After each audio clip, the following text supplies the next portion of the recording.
here. It's big. And it's closer than you think. It's not a tournament. It's what you don't see on TV. The cash is real. The stakes are high. They bet big. They win big. They lose big. High stakes live action poker. Live at the bike. Watch it live on the web or play it if you dare at the Bicycle Casino right here in Los Angeles. Hello everyone and welcome to Live at the Bike, brought to you by the Bicycle Casino in Los Angeles, California, the first and only webcast of real action cash game poker. My name is Bart Hansen and I'm here with the poker babe, Shirley Rosario. And Shirley, tonight is Tuesday. We were originally planning to do a limit game tonight, but we are doing 300 to 500 because we just couldn't get it down. Right. I mean, this is a live show. We are subject to what the people that want to play at the casino here are going to play. And we are not alienating all those limit fans out there. Believe me, we wanted tried. to get the game down. We were even going to do a 4-8 game.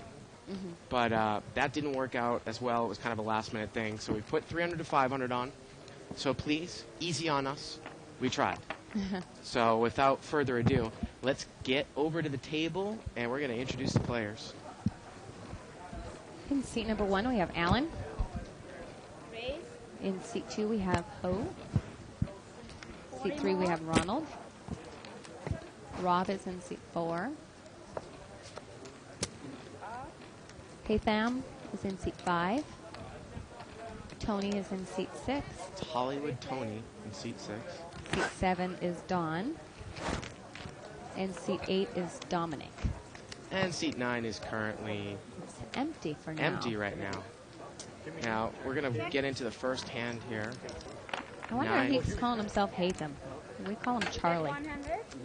Charlie's so much easier. So we're going to get into the first hand, and it looks like Hollywood Tony there in seat 6. He's got King, Queen suited.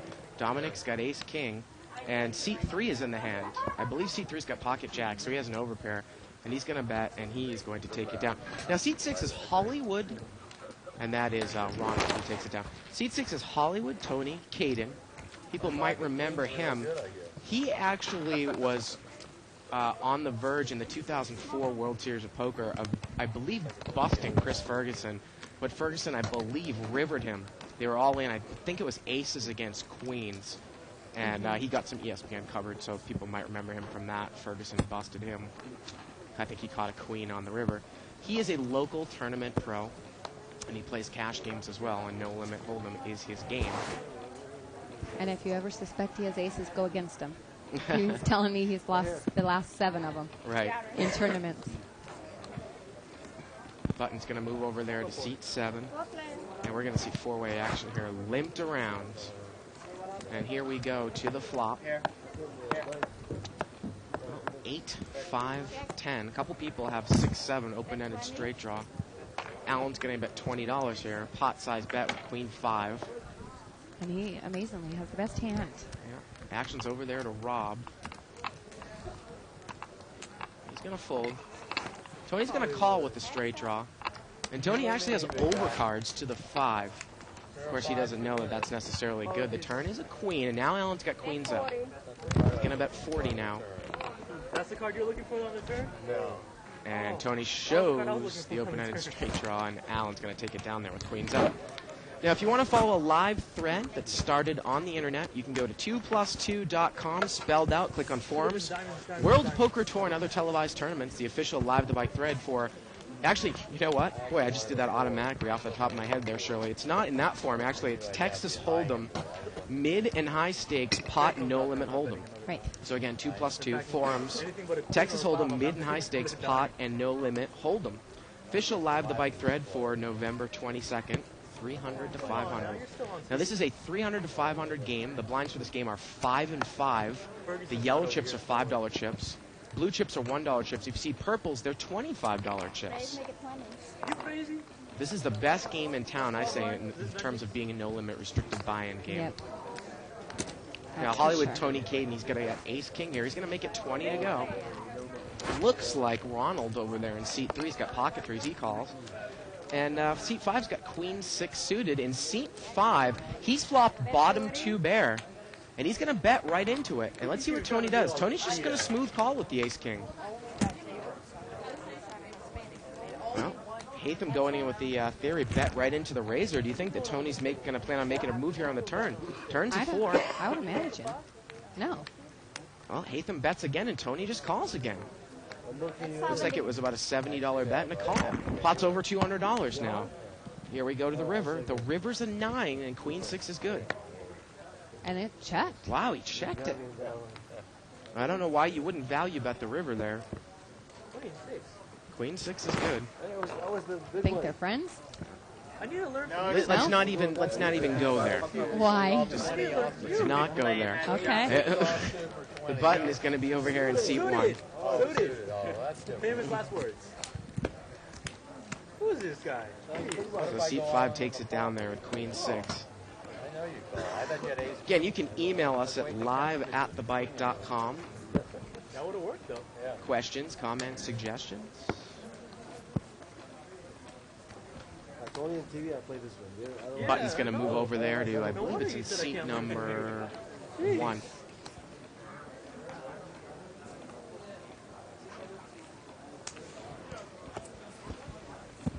Raise, make it 35. Seat 8's going to raise here. He's going to make it 35 to go. He's got pocket 6s.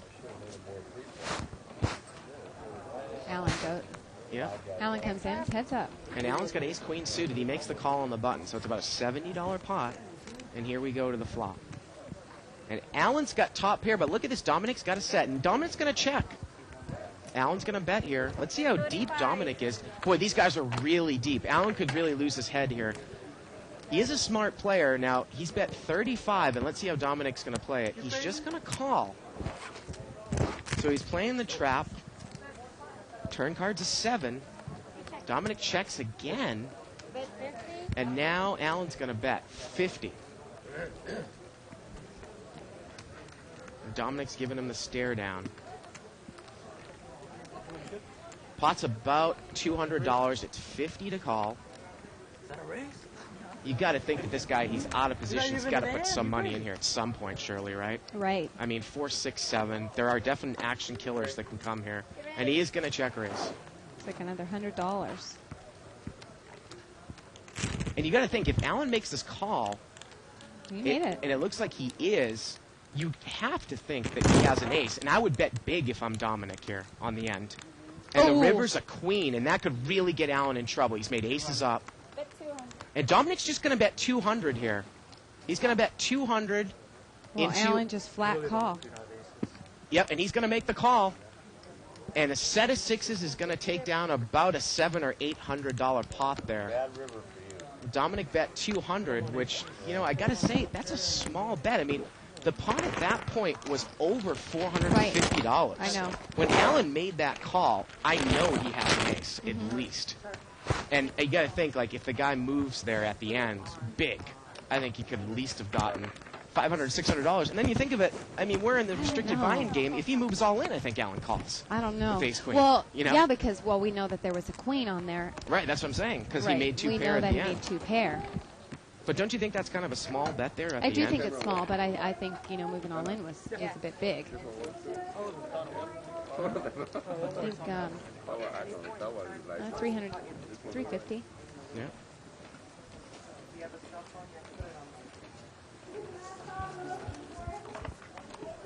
Look at this. Binky.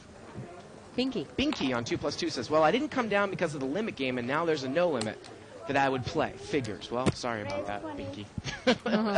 We appreciate you trying. And again, it's just the nature of the show. We try to get scheduling, you know, as much as possible, but it really is, you know, Sometimes the players just don't want to play. you know, unfortunately, we try to do the best that we absolutely can. We had a $20 raise here, and we got 4-way action. By seat 8 is the raiser there with ace-10 of clubs. The flop comes king deuce 9, and Alan's got top pair, and so does Jimmy in seat number 9. Bet 60. And it gets checked to Jimmy, and he's going to bet 60. Let's see how Alan plays it. He's got a couple of people behind him. Is he going to raise here? There's a couple hearts, possible straight combinations. Doesn't look like he's raising. Yeah, it looks like he's just made the call there. just called. So we're heads up here. It looks like Jimmy against Alan, and Alan's way ahead here. Jimmy's going to need to catch a 6 here. Turns a 5. Wow, and Alan checks right behind Jimmy. And the river's a 3. Wow, they checked again.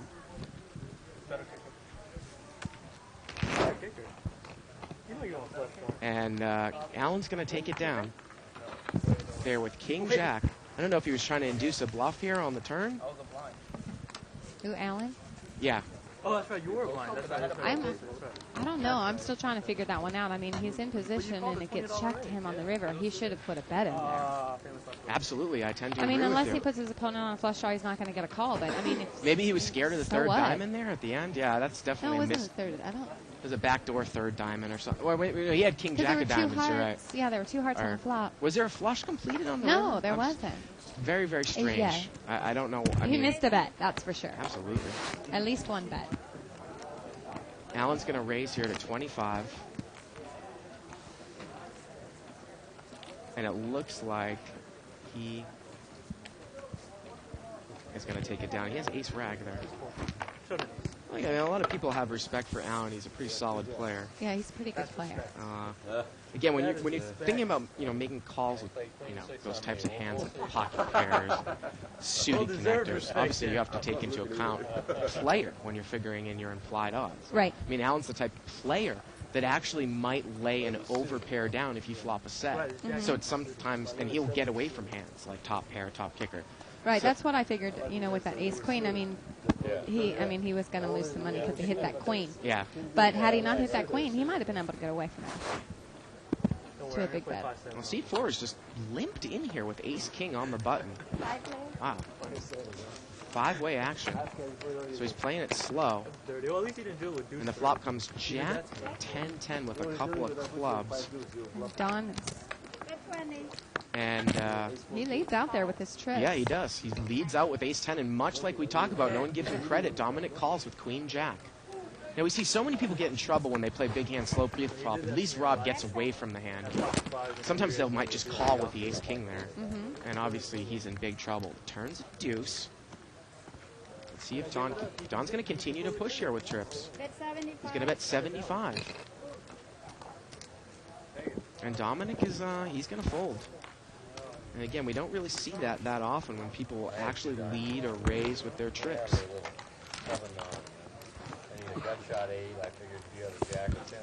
So tell me something about this. You see you navigating there on 2+2. Yeah. How long did it take you to sign up? Did they send you an email right away What's that? when you signed up your name? On 2+2? Yeah. I don't really remember, to be honest with you. Why, are you trying to sign up? Well, I tried last night. While you guys were doing the show, I Yeah. tried at 8:30, thinking that I could. Hopefully, they'll send me the thing, to my email. I'll verify it. And Yeah. I'll be on and at least say something to you. I still haven't gotten the email. I've sent them. Really? Yeah, I've sent them 2 things too. Since then, to support, saying, "Come on, Well, I where's remember my stuff?" I remember talking with you off of the air about how I was kind of surprised that you've never been on that website because Well, I'm obviously I on think- this site a lot and I Right, read it. I just right. don't write on it. I think So- a lot of people would be interested to hear what you say on certain topics and might even address questions directly to you. Right. Now, the pot is limped around here. 4-3 deuce here with a couple of hearts. And Tony's going to bet. He's got an overpair. He's got pocket 8s. Now, Dominic has a pair and an open-ended straight draw with deuce 5. He's going to make the call.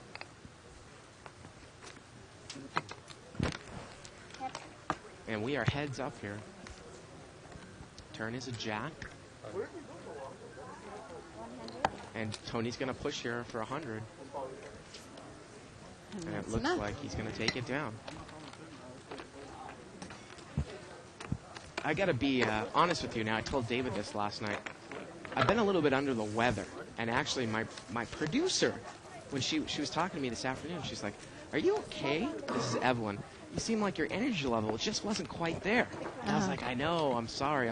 But I had some espresso, and I'm up and back. I've just been a little bit under it the have weather, but I anything to feel do a with- lot better now. I feel a lot better now than I have the last week and last day. And the other thing, too, is that we got to take... You out. Yeah. All those dates on Sunday nights at Hooter Chick. But, it's interesting that you have to take care of your voice, too, when you're doing this type of thing for 15 hours a You're week. right. Lots of tea and honey. Now seat 5 is going to raise here to $35. Got ace queen offsuit. Dominic's got king jack of diamonds in seat 8. He's going to make the call. And seat 9 there, Jimmy, he's got 6-5 and he makes the call. And Dominic's hit top pair here with the king jack. Let's see how he plays it. He's going to lead right out, about a pot-sized bet here. Bet's 100. And Hatham is not going to get involved, and Dominic takes it down there.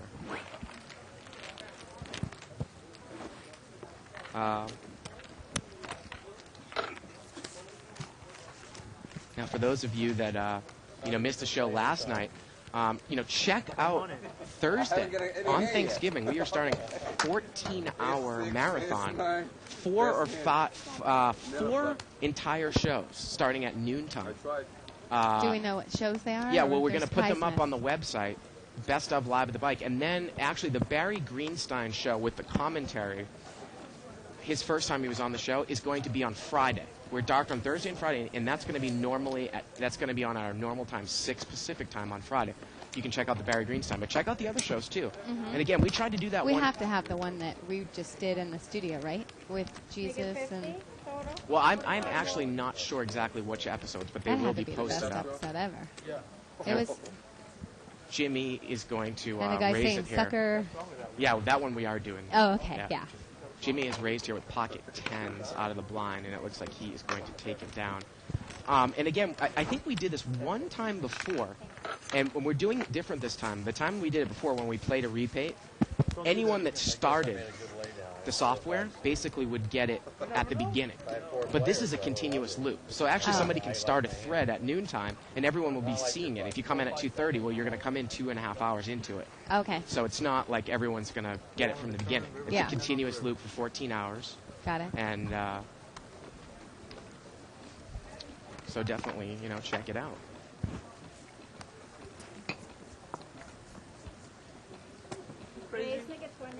Now we got a raise here. He's got ace-8 offsuit in seat 5. And Button's going to call with 10 deuce of hearts. Seat 9 is in there, and seat 1 is in there. We got 4-way action. $80 pot. Sure you want colors. King 8-3 here. Looks like everyone's hit a little piece of this. Hatham's going to bet here with the ace-8. Jimmy's going to call. He's got king 9, and Allen's in there. Wow. Trying to spike 2 pair of trips, but he's got red cards. Turns at 10. And now Jimmy's hands get stronger. He's got top pair with the second nut flush draw. His hand got stronger, but he checked. And Allen's going to represent spades. He's going to bet 75.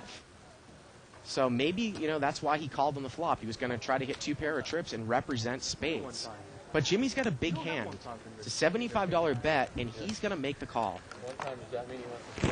And we've got about a $400 pot here to the river. The river's a 3, and look at that. Allen's hit trips. Oh, boy. And again, I don't understand why he's checking here. Well, I mean, okay, this is my theory on this hand. Jimmy said he was only calling 1 off. So it kind of gave Allen the thought that he was calling for a spade. So the spade didn't come. He didn't think he was going to get paid, maybe? Yep. He could still try. And Allen's going to take down the chips there.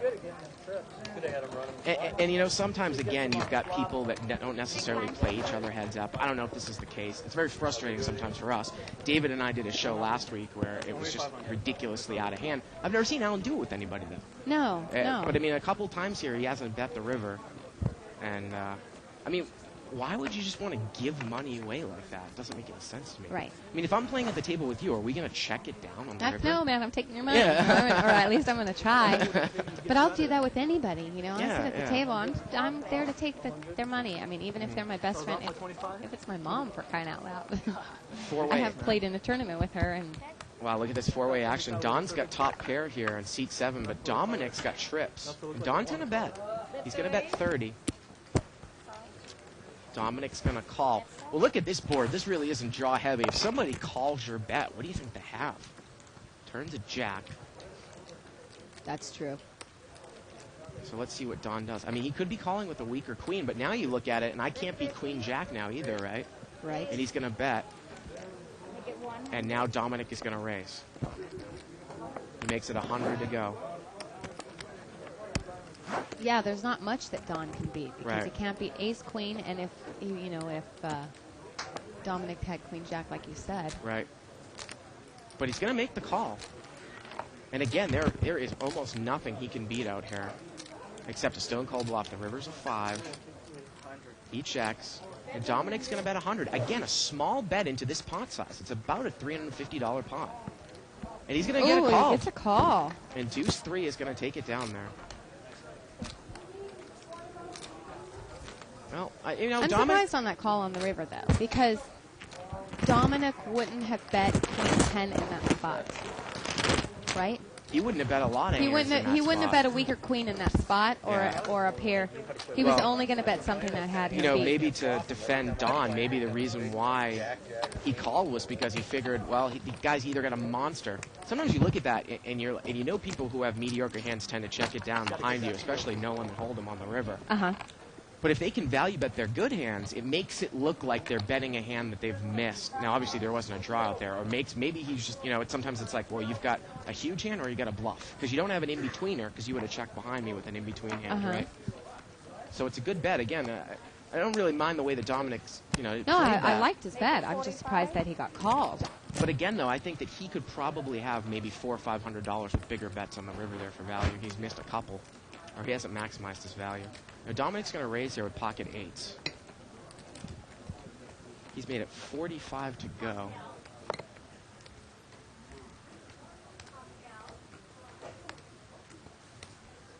And Rob is not going to play here with the ace-10. Okay,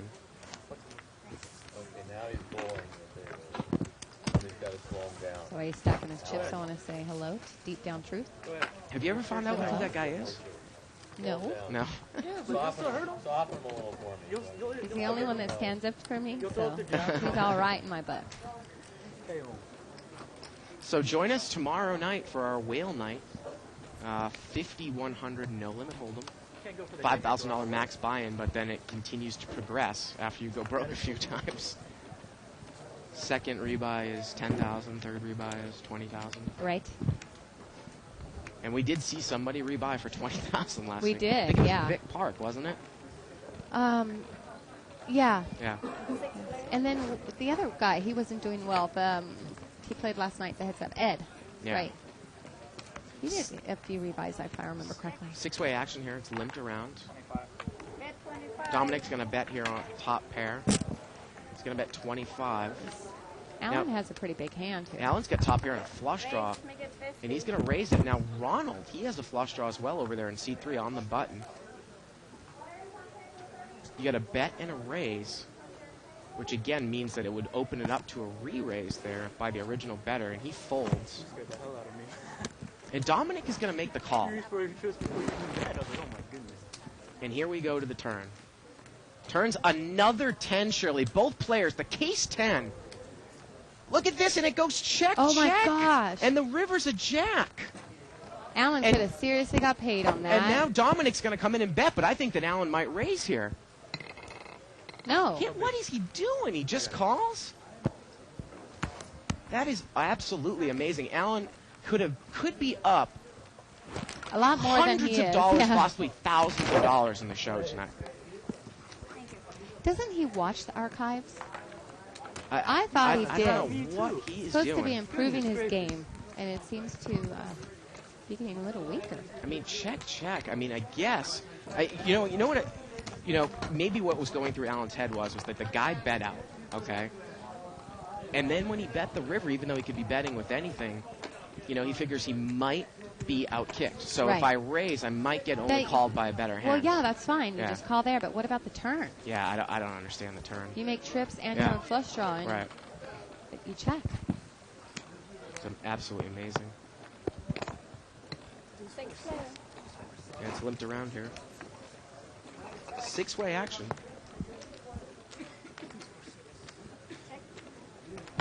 Jack 8-10 here on the flop. I never called that flop. Dominic here. He's going to bet with Queen 8, gut shot, and bottom pair.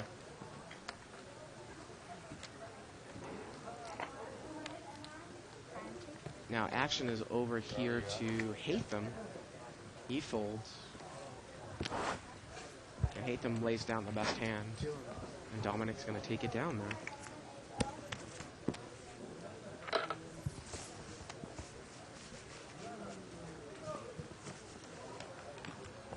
So I ran into Barry this weekend when I went to go play the tournament in Las Vegas. I discussed a couple things with him about the show and the why I was upset that one day. And that was nice. It's always nice hearing comforting words from him. Did you tell him the whole story? I told him the whole story. Yeah.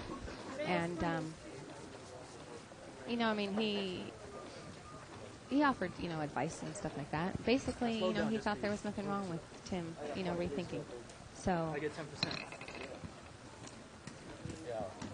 We have a raise here by seed 8. But anyways, it was just nice to see him. I haven't seen him. You know, he's been Right. traveling all over.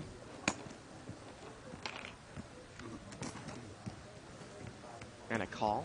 Did you just speak to King 10 offsuit. And Don's going to call with Queen 10 offsuit. And here we go.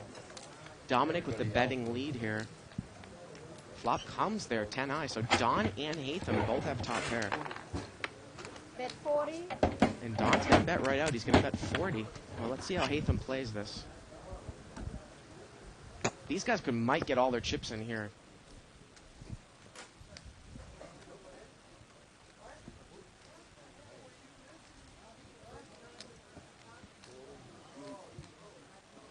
$40 bet here. And how many chips does Don have left? Like 100 and something? I think he's got Hatham covered, maybe. Yeah. Oh, okay, 300 and something. So. And Hatham's going to raise it here with King 10.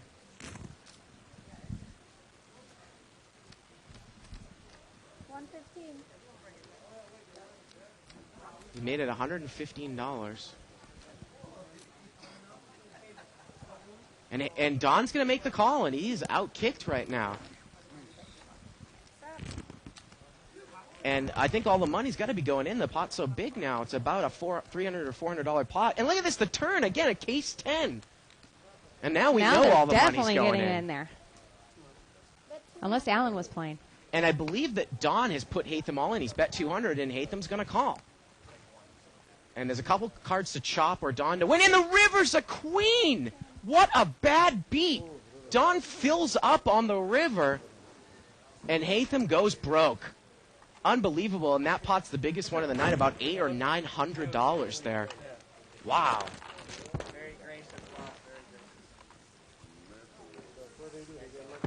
Real poker. People say that internet poker's rigged, but yeah. Take a look at You that see beat. suckouts everywhere. Yep. Miracle River. That happened to me.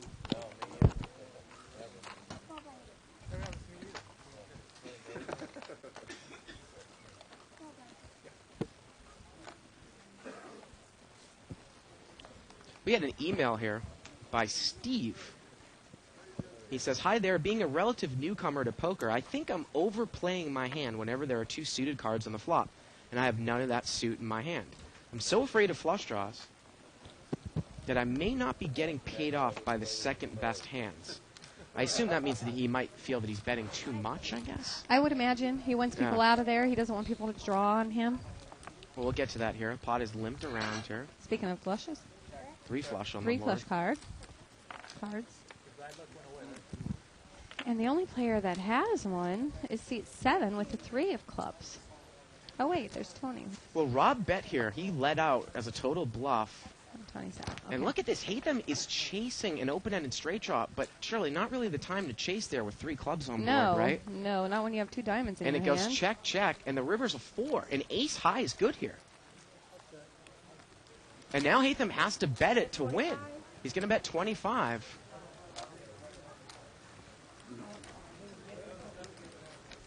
Well, you know, if you play this hand back in your head, some people might call with ace high here. Put the guy in a flush draw that might be missed here. I mean, you obviously could have ace with a better kicker, but, you know. And Rob is going to make the call. And his hand is good, and Hatham quickly folds. Remember, Hatham lost the last hand, so he might be on a little bit of tilt. I don't know. I've played with him a lot. I don't know if I've ever seen him go on tilt. Have you? I don't think I played with him as much as you he have. keeps his. So anyways, going back Looks to that question about suits on the flop. He says, what are your thought processes when you're in a hand with 2 suits on the flop with none in your hand? Can you discuss some of the things that go into your decision making?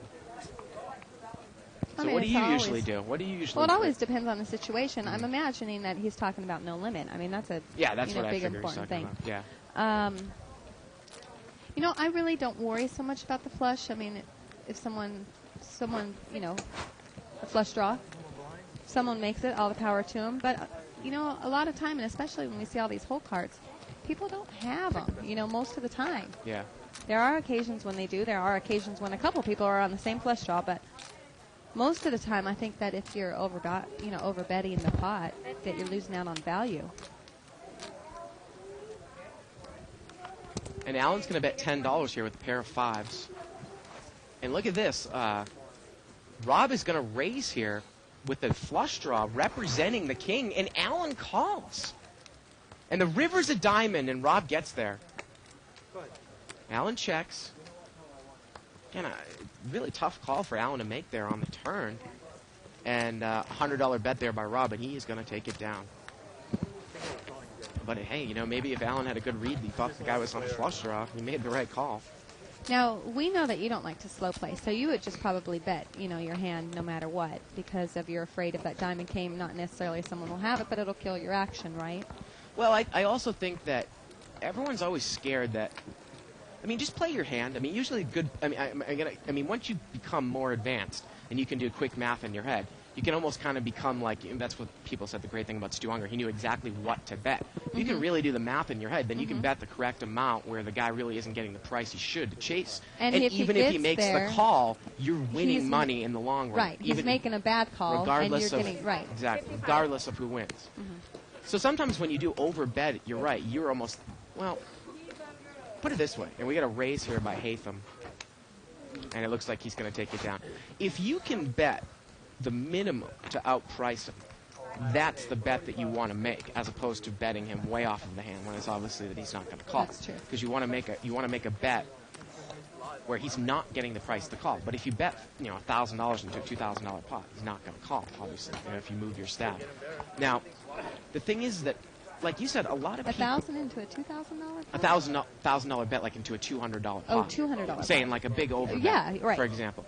Now, a lot of, if people watch this show a lot, you'll realize that you don't necessarily have to shut down either when the flush card hits on the turn or on the river, because a lot of people aren't advanced enough. Where if you bet and somebody raises, it probably is a real good chance that they have it, and you can safely lay your hand down. Right. We've only seen a few players, Kathy Liebert being one of them, that can actually use Make it 30. a third flush card as a bluff. We actually saw Alan do it earlier in the show tonight. But that's a really advanced move, and there aren't a lot of players, especially at this level, that are going to do it. Right. Now we have a raise here. I believe it was by Dominic. He raised it to 30, and Jimmy's in there with ace-3 offsuit, and we're heads up. Trip queens. Now Dominic has slow played all of his big hands tonight, and again he's going to continue with the pattern. Jimmy's going to bet 50 here. And C9 has a lot of purple chips, so they're $25 chips there. Yeah. Now, again, if I'm out of position, I might check, but I would check raise the flop. Check raise there. Yeah, I would have check raised the flop. Turns a 3. Now Jimmy's got a pair. And he's going to continue to bet. He's going to bet 100. And now Dominic is going to raise. But again, there's a lot of cards there that on the turn you really don't know. Obviously your head's up. Wow. And he's going to make a move all in, and Jimmy makes the call here with ace-3. And there's nothing that he can hit that will help his hand. He's drawing dead. The river's a jack, and Dominic's going to take it down there with 3 queens. Now, again, the problem there, with the flop, with playing it so slow, is that that's a pretty coordinated board. Even heads up, queen, queen, nine, couple of hearts. What if that jack of hearts came on the turn? Again, not necessarily that you don't know that your hand is good, but it could be a real action killer. And what might end up happening is you check and the guy checks right behind you, and then maybe another heart comes out or another Broadway card comes out, making a straight out there, and you just don't know. Obviously, I guess if Seat 8 Dominic got real lucky there. That Seat 9 just kind of gave him those chips. He put that raise in, and it was only like $130 more. I mean, no matter what seat 8 had, Yep. he was going to call. It wasn't one of the better moves I've seen on the show, that's for sure. Well, again, we talk about tells, and it's not just physical tells, it's betting patterns. And again, this guy's hand's been shown down a couple of times, so when he usually bets, he has a mediocre hand, and when he checks, beware. That's what it seems like so far, the guy in C8. Right, yeah. And we see it so much on this show. Limped around pre-flop, checked around on the flop. All clubs on the flop. Turns a 10 of diamonds, and the river's an ace, and Jimmy has a pair now. Here are aces. And he's going to bet. I like it. Jimmy. And it looks like I don't think he's getting called. he's going to take it down.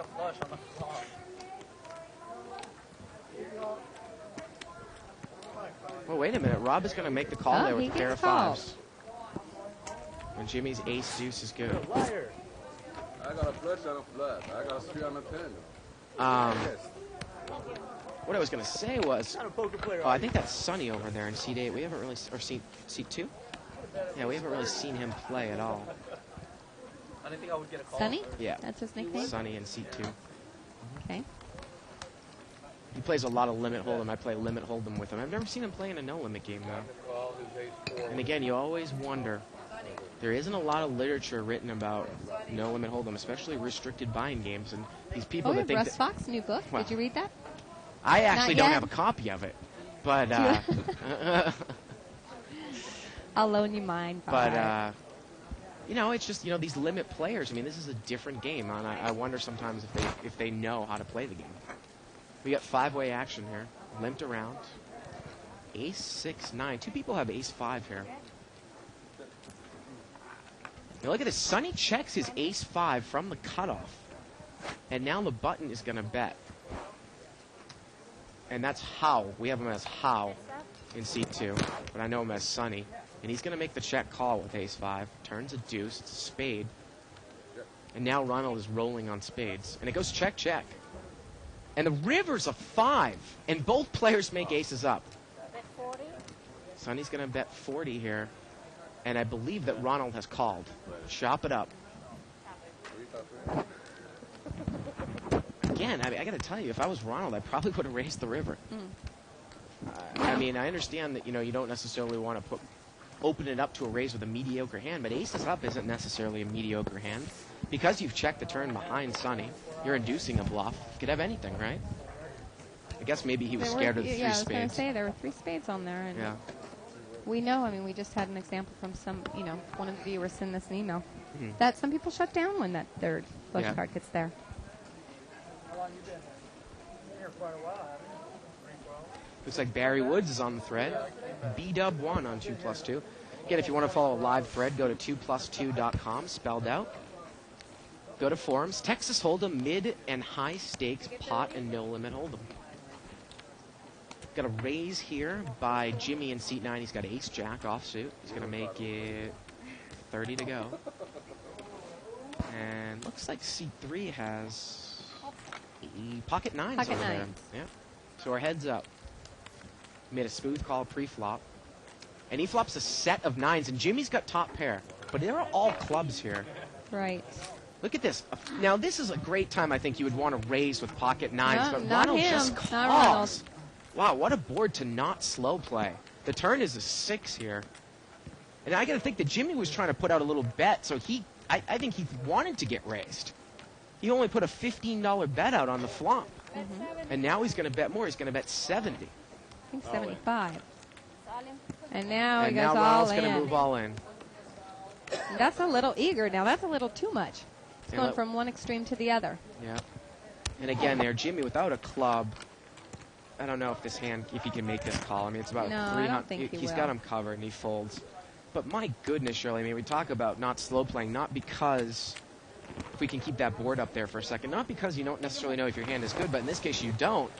You don't want to see it on the turn. A queen, a 10, a Right. 7, or a club. Uh-huh. Kill your action, or you don't know if your hand's good there with a set of 9s. Right.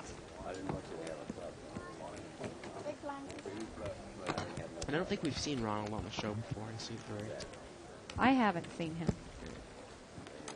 I got to tell you, I'm all excited. Right after the show tonight, I scored myself 1 ticket on eBay to Depeche Mode. I'm heading over to Staples. You're going by yourself? Going by myself right after the show. Because your friends suck. I'll probably miss the first 15 minutes of them. They have an opening band. They start at 8.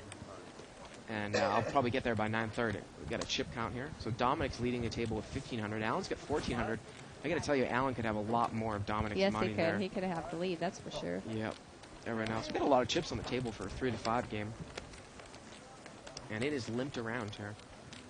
All spades again. All 3 suit. A couple people have top pair. Don's got the queen of spades in his hands. Bet 25. Don's, and looks like Rob is going to bet here. He's got top and bottom. He's got 2 pair. And he's going to take it down. Going to head over to Staples, you know. I don't know. I can't remember who the opening band is, but it's going to be quite a concert. You know, any type of band from the 80s I listen to a lot of, and then sometimes, you know, they tour like once every 5 or 10 years to go and see them is great. One of my favorites from the 80s was Missing Persons. I like them a lot. Yeah. I would go see them. Like I said, I don't know if I told you, I think I might have told Cluckman that I went to see Guns N' Roses when they came back around after actually that little stint on the VMAs a couple years back. Uh-huh. And he only did about 3 shows because he was so crazy he couldn't get through the tour with the new band that he had. But that was pretty cool, too. They played all the Appetite for Destruction.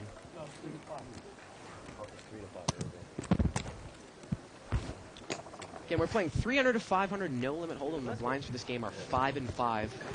And the yellow chips are $5 chips. White chips are hundreds, and blues are ones. Pot is limped around here. King 8-6. 6-way action, $30 pot. And look at C3 this. has a set of 8. Set of 8s there for Ronald. That's in C3. Ronald. Turns a 3. Why'd you laugh like that? And now Alan's going to come out and bet with deuce 5. And look at this. Ronald just calls Shirley. I mean, this is unbelievable. With everybody behind them, 2 spades out there, and the river's a queen. And Alan's going to bet here. He's going to bet 45. And now, I mean, Ronald's going to raise here, but Alan's not dumb enough. He's not going to call. He was just making a move. He's on a busted draw. Right. I mean, Ronald, he checks the flop and then just calls on the turn. Unbelievable. You know, basically, he is giving Alan a free ride to bust him, because I guarantee you if your 4 came on the river, Alan would have had all his money. Yes. You know? That's right. Because And Alan's not going to pay him off. Right. But I'm sure A would have paid Alan off. Right. With the set of 8s.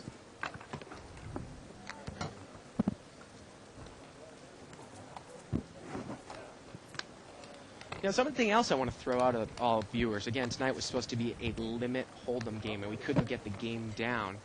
If we have the option of, you know, say, getting a 4-8 game, now we did a 6-12 game last week.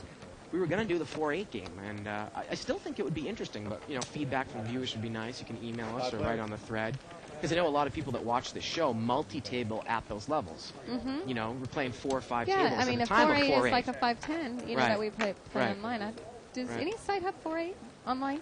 Doesn't seem like it, does it? No, I'm not sure.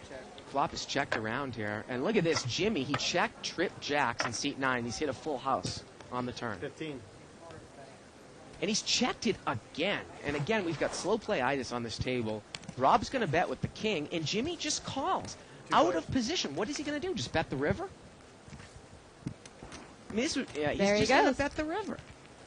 He bets the river. 50. He's going to bet 50. And again, I don't know if Rob, he's played pretty solidly. I don't know if he's going to call here. Well, he's going to make the call. I mean, there were 2 hearts on the flop, so it could be a possibility that Jimmy has a flush draw, you know? Busted flush draw. I mean, he checks trick jacks twice. I mean, sometimes you can understand it. But again, on that flop, Shirley, you've got 6 people in the hand limped around. You've got Jack 7. Are you completely comfortable with King Jack Jack with 2 hearts out there? I wouldn't be.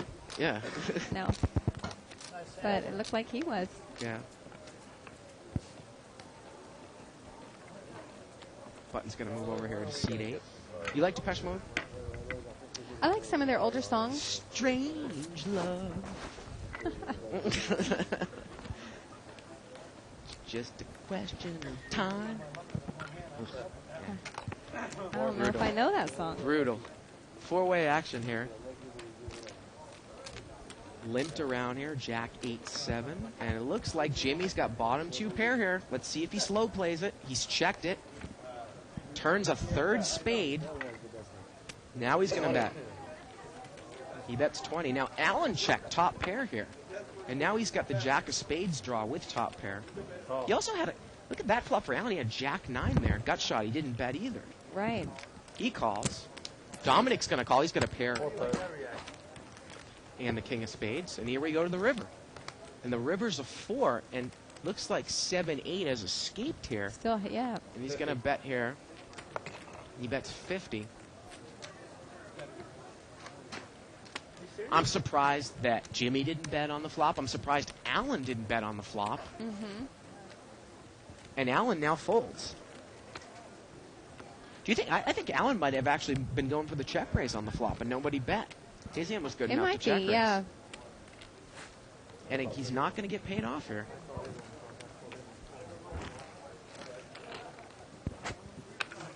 He bets, he checks it when he's got the best of it, and he bets it when he could be behind. I don't know if anyone saw the article. I believe. A couple of them like that on this table. Yeah, I believe it was by, man, I want to say, was it Barry Tannenbaum? What's the guy's name who writes for Card Player? Barry T. There is a...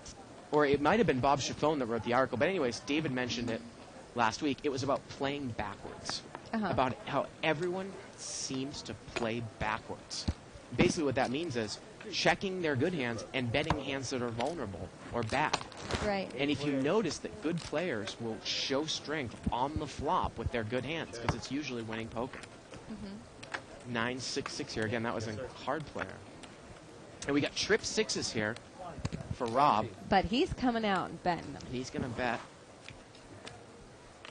And the button's going to call here. Jimmy, he's got an open-ended straight draw. And if that 10 comes, Ronald's going to fill up. Jimmy needs a 5. Turns a 7. And now Jimmy... That gives Rob a full house. Yeah, Rob's got a full house here. Okay. And it goes check, check here. And Jimmy's got an open-ended straight flush, and he's made the 8 high spades here on the river. Now Rob checked the full house on the turn, and now he's going to bet. He's going to bet 150. And Hollywood Tony's saying, is my ace, queen of spades any good? I think it is, but actually it wasn't. And I think I said a 10 on the turn wouldn't have been good. It would have been good. I thought that was going to fill up seat 4, but he caught the fill up card on the turn there at 7. The 10 of spades would have given the one player straight flush. That's right. Boy, I think all the money would have went in there too. And again, we talk about, a lot of people ask us, well, how do you know who's a good player at the table if you're watching? I always say in limit and in no limit, if I've seen a guy who's bet his trips and raised his sets, I will tag him automatically as an advanced player. I mean, obviously you got to see more of him, but that is a telltale sign sometimes. Right. King, king, deuce here on the flop. Pot was limped around. Gets checked around, the turn's an 8.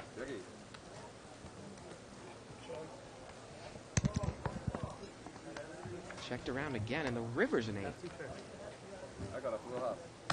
And Sonny gets counterfeited here. And it looks like seat number 3 there, Ronald, he's got trip 8, so he's got the full house. He bet $5. And he shows the 6. And he takes it down.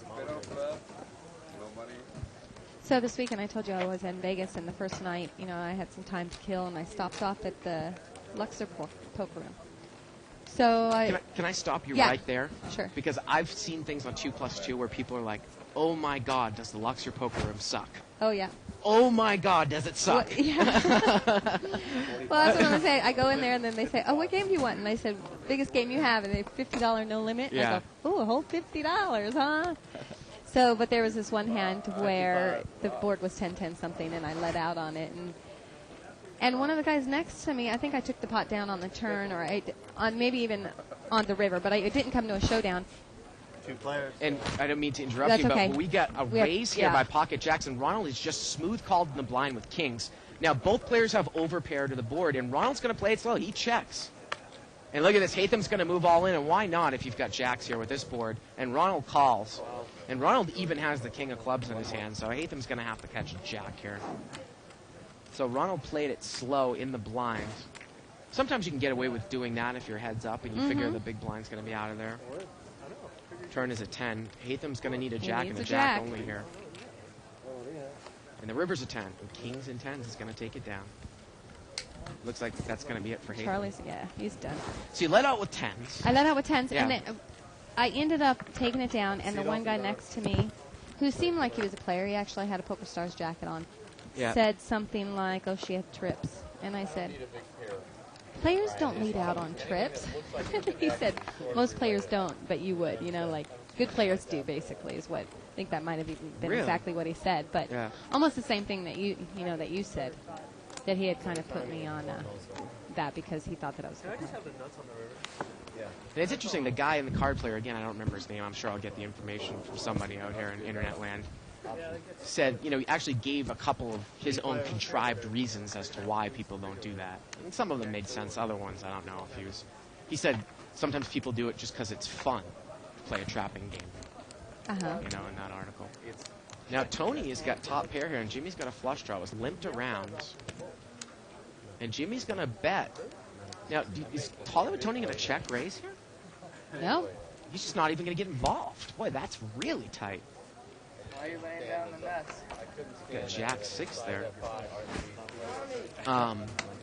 You know, the article said that you know, people do. It's no fun to lead out. It's fun to play a trapping game. And then there were a couple other reasons given as to why people play backwards all the time. And I got to tell you, in limit, if you want to be a winning limit hold'em player, I mean, sometimes I understand that you can wait till the double-sized betting round to make your move, check raises and raises. But I can tell you, especially if the pot's big and it's multi-way pre-flop, every single move that you try to make to get tricky with it is costing you bets. You know, it really Right. is. I mean, I Yeah, I don't really think it's love so to much jam. fun being, as tricky as it is fun betting your hands and getting called, by Right. weaker hands Right. and getting maximum value out of it. I mean, Right. that's so much more appealing. Right. Sonny has bet here with Queen 10. Top pair was limped around pre-flop. Yeah, it looks like he's going to take it down there.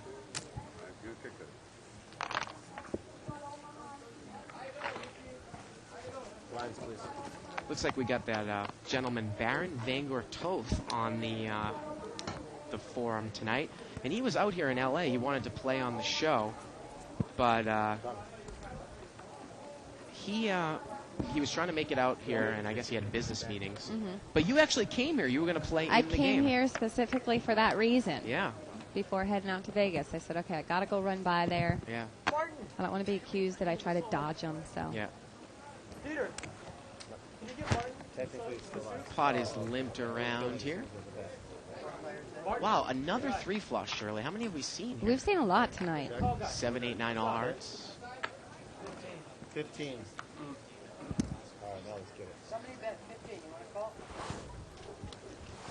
I wanted the option of looking at your card. And it looks like Rob is going to lead here with King 9, and he's going to take it down there with top pair.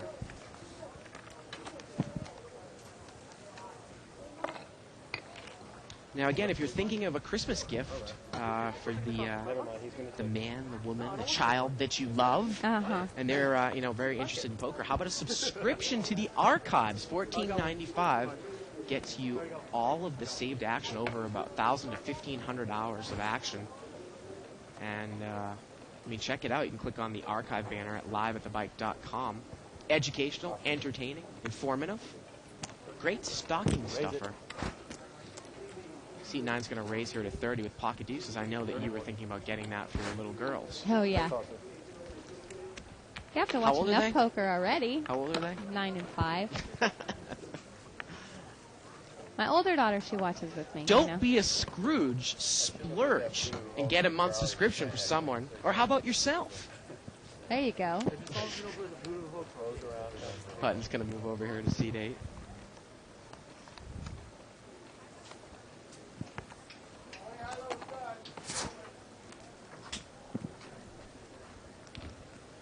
limped around here. 5 players. 5-way action. Here we go. Queen 8-3 with a couple clubs. Looks like Alan's got Queen 10, and he's gonna bet. He's gonna bet $15.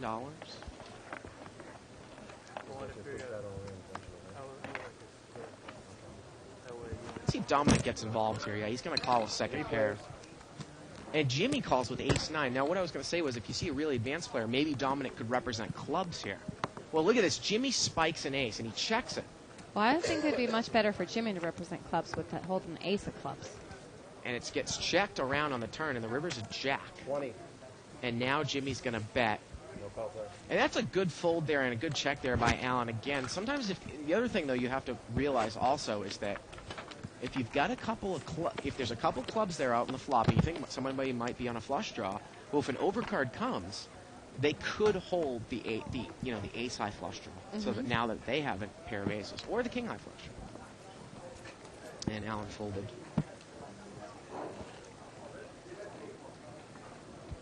So again, this Friday you can check out Barry Greenstein's episode of Live at the Bike at 6 o'clock. And the first one was no limit, right? That's I believe so, yeah. I think so. Yeah. We got a raise here by seat 4. Ace-10 of clubs. He makes it 15 to go. And it looks like Sonny is called in the blind with Jack-9 offsuit. And Sonny's got top pair. See how he plays it. He's checked. Rob's going to bet 30. Action's back over to Sonny. Rob has bet the pot. And Sonny just calls. 2 players. $90 pot here going to the turn. Turns a jack. Let's see if Rob takes a free card here if Sonny checks to him. Well, Sonny's got jacks up now. I think this is a perfect time for Rob to take a card here, right? Yeah, I mean, he's going to take the card. He checks right behind him. And the river's a 3. And that's no help.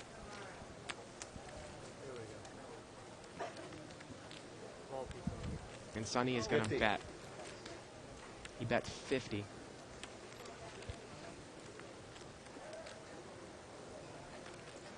And we saw Rob call earlier with ace high. Here's another advanced play for you. With that texture of that board, I think that Rob's going to fold here again if we can keep the board up. Well, let's see. Now, Rob has induced the bluff. He did check behind the turn. If I'm Sonny there, Shirley, and I make jacks up on the turn, and I played it with a check call on the flop, I think that I'm actually going to lead right into the turn. And I'm going to hope that that guy might have an overpair. Because is he really going to fire again with something like ace-king or ace-queen? True. Because if I called with jack-9 on the flop, if I have some sort of straight draw, I could have gotten there. I at least would have a pair now. You know, if I had something like jack-10, I would have top pair now. You know, maybe I call with 10-something and that jack could have given me a straight. You've got to put Sonny on something on the flop for him to make that call. So, you know, I hope that maybe the guy has an overpair and I bet it and he might raise me. Because if you check to him, exactly what's happened is he's taken a free card. He's going to check behind you. Yep. Button's going to move over there to seat 1. 3 players. 3-way action. King 8 deuce, couple clubs. Tony's got top pair. They're in seat 6. That's 15. He's going to bet 15.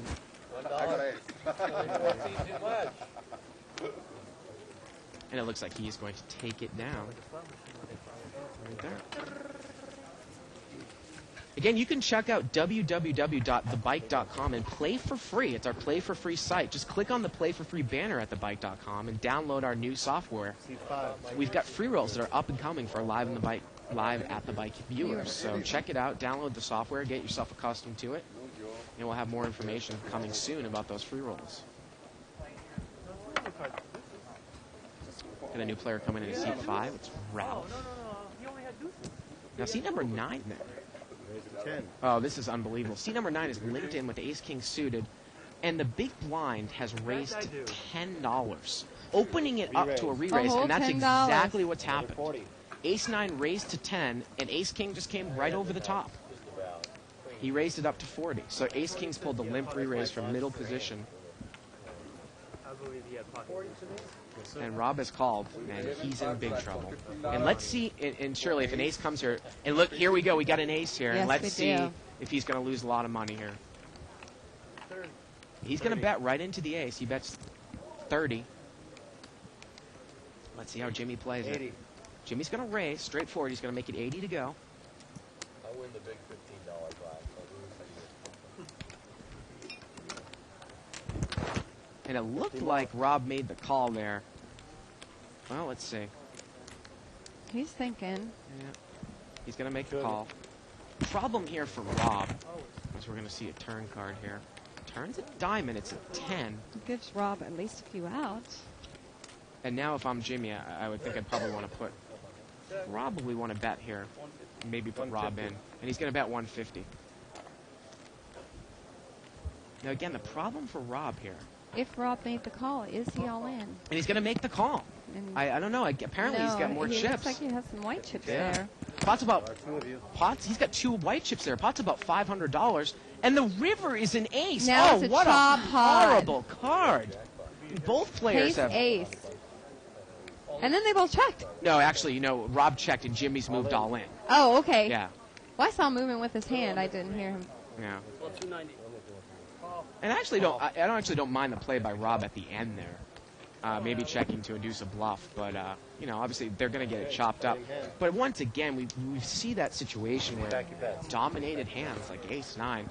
If you hit your hand and the other guy hits your hand, you're going to lose a big pot. And if you hit your hand and the other guy doesn't have an ace, you'll win a small pot. Heads I win, tails you lose. Kind of the same thing. Now the problem with Rob though too is sometimes when you see somebody make that limp re-raise play out there in middle position, I've got an ace and I flop an ace.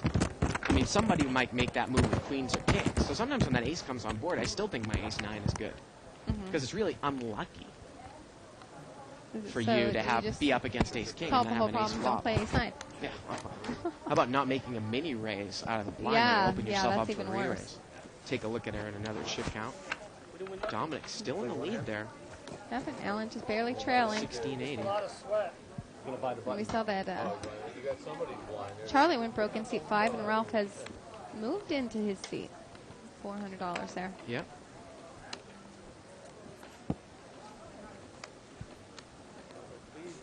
Buttons in seat 4. 20. Allen makes it 20 in seat 9. Seat 4 calls.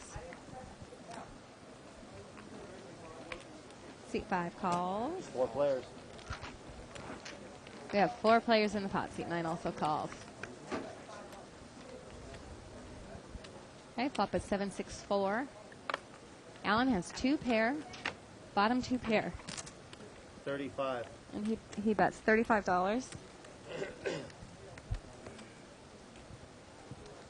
I don't see that he's going to be getting a call from anybody.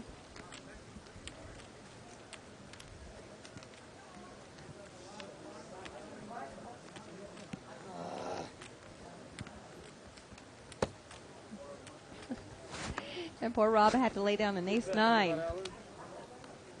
got some of that. How much of it? Enough of it. But Jimmy does call. He has a pair and a backdoor flush draw. Check. Okay. Put up a 4 for And they both checked again. Come on, Allen. 60. And they both. 60. I won't care. There we go. Allen finally puts in a bet. I think it's very easy for Jimmy to make calls because he knows Allen is going to just check it to him and he's going to have a free shot at hitting draws. Have a free card to hit 2 pair of trips. I asked you about that timing. I asked you about the timing. Timing, right? That was good timing for you, sir. Buttons move to seat 5.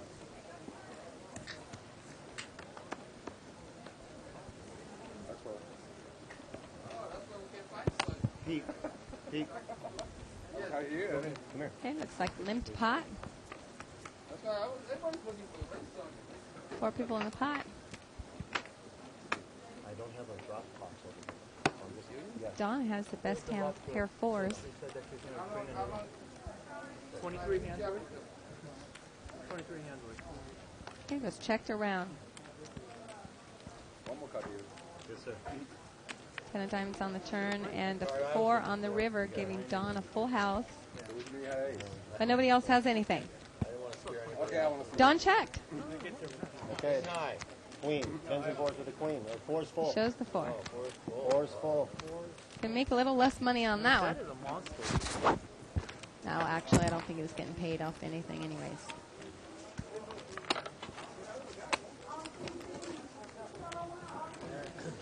Big one, bud.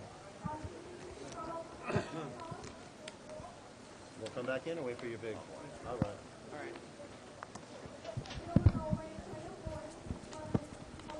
Looks like we got pocket 10s over there in seat 7. And he's in the small blind. Hollywood Tony's got the button. So let's see if Don Lee is going to raise here, and he is. Make it 30. He made it 30. And look at this seat 9 who limped in with ace deuce rag under the gun. Ace deuce off suit. He's made the call. Yeah, he's playing a lot of And look at this. He's got the questionable ace. starting hands. But he hit spot. Don's going to bet 50 here. And again, clear-cut case Shirley. Is Jimmy the type of guy? Now, obviously, he's got the best hand, but you think that Don's going to, he's probably going to shut down here. But what if Don had ace-king here? Uh-huh. I mean, is Jimmy's hand that good here? But look at this. Don's going to keep firing. He's going to bet 100. I don't like ace, dude. Well, this is a great example. And Jimmy folds. He folds. I was going to say, this is a great example because Don's going to continue to fire at it. What's Jimmy going to do? And he folded.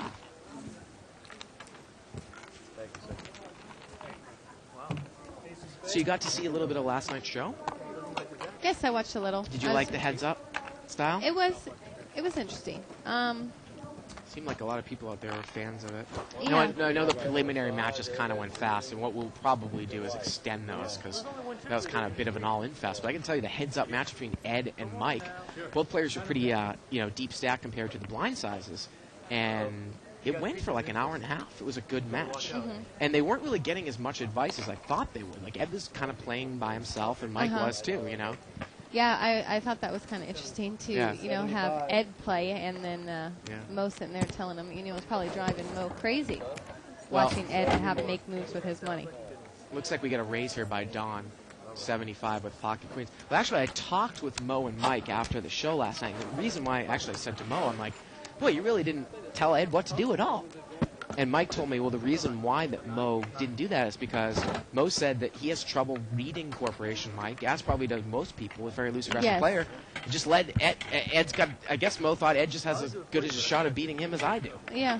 I mean, it is heads up. I can tell you, though, it's obvious, we were actually talking about you, that a lot of those players just didn't have any heads-up experience. Because some of the play, again, not to get too personal, and we've seen it on the show before, was just atrocious heads-up. Mm-hmm. Way too passive. Mm-hmm. Way too passive. I mean, usually like a pair is gold when your heads up. Oh, right? yeah. In fact, we're going to hit on this hand. And everyone's going to jump up for joy. Yeah, I was doing that while I was playing. I've been playing the 3060. Omaha. That game is on Stars. Oh man, that game is good. Didn't do so hot last night, but over the past 3 nights, I'm up a lot. Oh, bully, okay. Oh, bully. What the heck? And you only play one table, right? 15 to call. Usually. Yeah. There was an occasion where I was playing 2 last night, and then the night before where I was playing 2. But usually for a short period of time where one game I'm not so sure if I like it, open another one and play both to see which one I like better. Look at this. I believe Jimmy raised with King 8, and he checked it. What a monster flop for him, and he's checked the turn now. And Dominic checks behind him, and the river's a queen. 50. And now Jimmy's going to bet. I mean, my goodness. Check the flop, check the turn. I mean, everyone, I guess, is just a trapper, right? A la Ken Berg style? Yeah. Mr. Kookaroo Chicken? Although I have to hand it to Ken Berg last week. He actually did bet a nut flush, I believe, one time on a flop. I thought that he played a better game last week. Yeah. And the other thing, too, that Dave and I were criticizing Corporation Mike about a couple Fridays ago was that with his aggressive style, he should be betting his good hands. 25. Oh, yeah. And a couple weeks ago, he wasn't. Mm-hmm. He was slow playing, and we were like, boy, what is he doing? But then last week, he was unstoppable because he was betting everything, good and bad, and he was getting paid off, obviously. Uh-huh. Now, Hollywood Tony, he's raised with pocket jacks. We've got a caller in between. 50. And Jimmy's going to re-raise with ace-queen offsuit. Look at Dominic And calling we're between seeing with Allen 5-10 of laying hearts. down one of the aces. Now, what is Tony going to do? He's going to make the call with jacks, and Dominic is out of there. Well, here's a classic case where we talked about this question that CW Siggy put up. Now, ace-queen is not suited, but ace-queen against jacks. Let's see how it gets played. King Well, 7-3. Once, And it goes check, check. And that was going to be one of my points, is that you not only have the ace-queen, but you also have the king. Absolutely. The turn's at 10. And look at this. It goes check, check again. Maybe Tony thought that Jimmy was slow, and the 9 here on the river. Now there's no way that Jimmy can bet. And Tony just checks it all the way down, and jacks is going to take it down. Well, obviously, I said, when we talked about would you rather have ace-queen or jacks to see a flop? Again, I think it's positional dependent. Well, I don't like the way that either one of those players played it. I mean, if you have jacks, just because the king comes, you don't check it. I mean, you bet to see where you are. Right. Okay, if you had re-raised pre-flop and a king comes on the board and you don't have a king, represent ace-king, because people are already going to put you on ace-king. Absolutely. And knowing Tony, I got to say, he probably would have laid that down.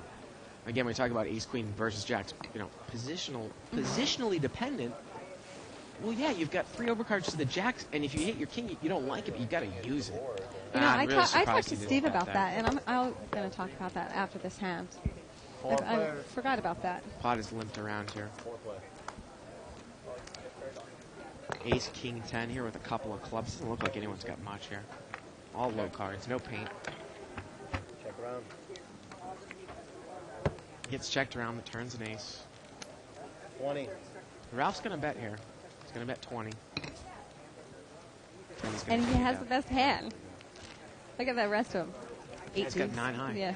Yep. So I talked to Steve about that, and I said, it's just, I would rather play ace-queen and... In a cash game?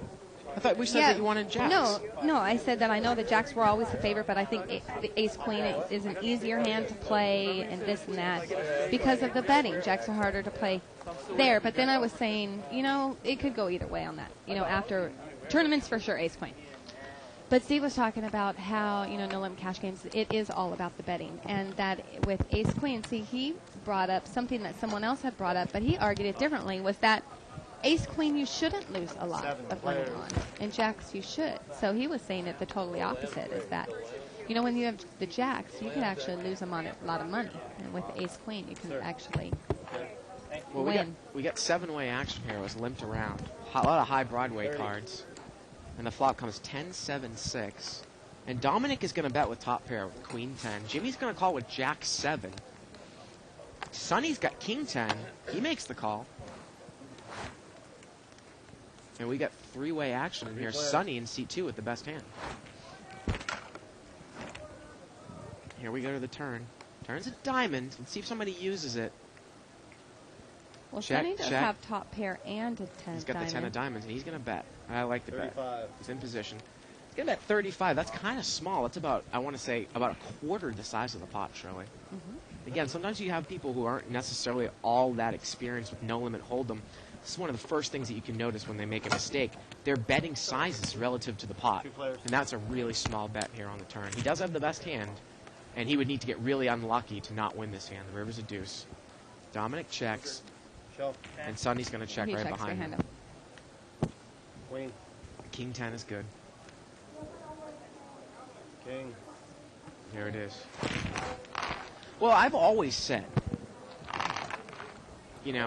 again, we've been, watching No Limit Hold'em, and this has been a great experience for you and David and I, and we've seen more No Limit Hold'em than just about everyone. Right. I mean, I understand. I mean, there are people that play more No Limit Hold'em than we've seen, but this has been a great experience from us, and some of the pros will agree that most of the major mistakes in terms of pre-flop that will get you later on and expose your stack to a big mistake is calling raises with hands that aren't really valuable in no limit. And I got to tell you, I think ace-queen is one of them. I think ace-jack is one of them, and definitely king-queen. I mean, Oh, King Queen's my those are hand hands from that'll hell. just kill you. Well, not so much in cash games, but in Yeah. tournament King Yeah. Queen's the hand from hell for me. I mean, wouldn't you rather have 6-7 suited than King Queen offsuit? Oh, yeah. I mean, even sometimes with Ace Queen, I got to be honest with you, especially against a tough player Well, you in know, an early position raiser. I like Ace Queen, and I have not done, I've done well with that hand. I'm able to lay the hand down when I think I'm beaten. I'm able to maximize my value, I think. Now, Sonny when I have it, raised so. here with Ace King, and Alan called with 5-8. And Alan is checked, and Sonny's going to bet 35. And it doesn't look like Alan's going to. But it all comes down to, that was the one thing that actually, the summary of what Steve was saying is that No Limit Hold'em is not really about the cards. It's about the betting. It's about, all that stuff. So that's why he was saying. So, it isn't about the cards. And, you can make, calls with 7-6 suited. Right. Because, you get pots and you win pots. You can bet people off pots, depending on the draws that you have and stuff like that. Well, we talk about, again, you can email us at live@thebike.com, and we do read positive and negatives. So here's a little bit of a negative one. This is a guy that's emailed us several times, Nicholas Rainey. He said, last night sucked. If you want to make the show perfect, then every night should be like Wednesday and Friday. And like I said, last night, no one wants to teach Ed how to play poker. Well, to be honest with you, I liked last night. It seemed like a lot of people out there liked last night, but obviously he's got a right to his opinion. Pot is limped around here, ace 7-5 with a couple hearts. I think offering a whole bunch of different games at different limits, it teaches everybody, because a lot of players aren't going to want to watch the big games. Look at this, Ralph. Ralph had a gut shot and a flush draw. He makes the flush on the turn. He checks it. And now seat 8, Dominic's going to bet with 410. Tony in seat 6, he's got top pair and the nut flush draw. And Ralph is check raised. And Tony's out of there. Tony's out of there. And Ralph, his hand was good enough to check raise the flop with. He takes it down there with the flush.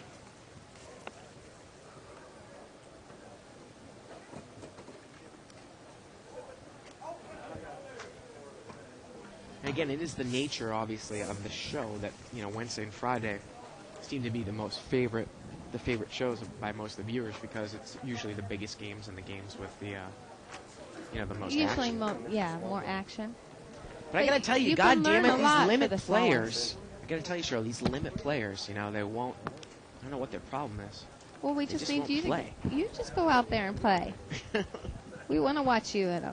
Me and David will just sit in here and rag on you. Well, I gotta tell you, I think that's probably something that's coming in the near future that we're going to start to cycle ourselves into some games. As I look over at my producer, That way. possibly. Chop here. I mean, there's nothing like having maybe like a limit heads-up match between you and I and David commentating. Limit Hold'em? And vice hell no. versa. No? You wouldn't play me heads-up? Well, I would play you. I would play you. I'm only kidding. But, limits Or no definitely limit, not my whatever. strongest game. No limit would be okay. Want to come back in, buy some? Omaha would be good. Yeah, that'd be fun too. The button's going to go back to you for some reason. You're lucky guy. Do I have to buy it? Yeah, $10. You don't have to buy it. You got to put both up. Seat 1 is going to race here. 35. Alan, he's going to make it 35 to go. Looks like he's got 5-8 of 5 diamonds. suited. Or 6-8, it looks like. Is it? Yeah. Yes, it is. 6-8 of diamonds. My play. And Ralph's going to call with pocket 5s. You crazy? And Jimmy, he's playing pretty loose. He's got king 9 offsuit. Over $100 pot. Here we go to the flop. Queen 7-8. Well, Alan's got the best hand here with a pair of 8s. 60. 55. And he bet 60 55. into about $100 pot, or 55 to be precise. Ralph is going to fold. And Jimmy folds. And Alan's going to take it down there.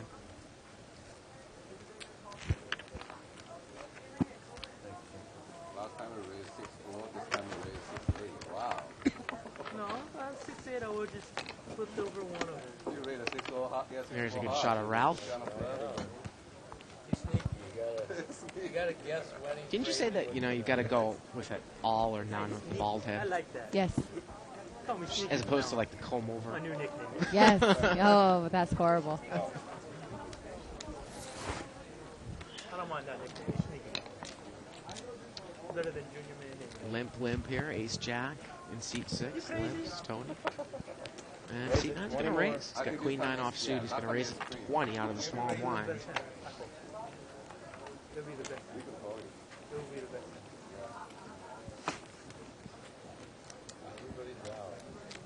I know I have the best hand. And looks like we got a fold here.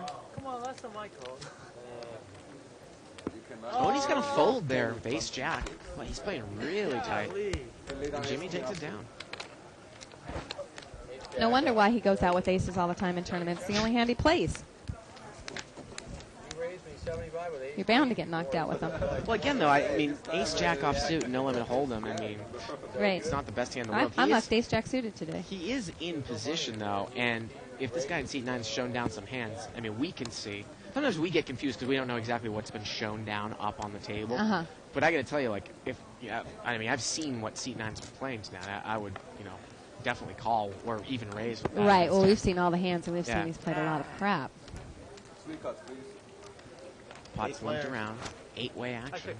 $40 pot. Deuce, deuce 3 here. And that's all Alan. Alan's got a deuce. I need a heart. And he's checked it from up front. They all check. Everybody checks. Turns at 10. And now Alan's going to bet 15 here. Does anybody have anything? I see no 10s or no 3s. Yeah, What about a doesn't look draw? Diamond Five, draw. five, seven. Nope, look that like doesn't cut it. No. Sad part is I actually want to raise with his pre-call. And he shows the deuce 4. Big blinds, please.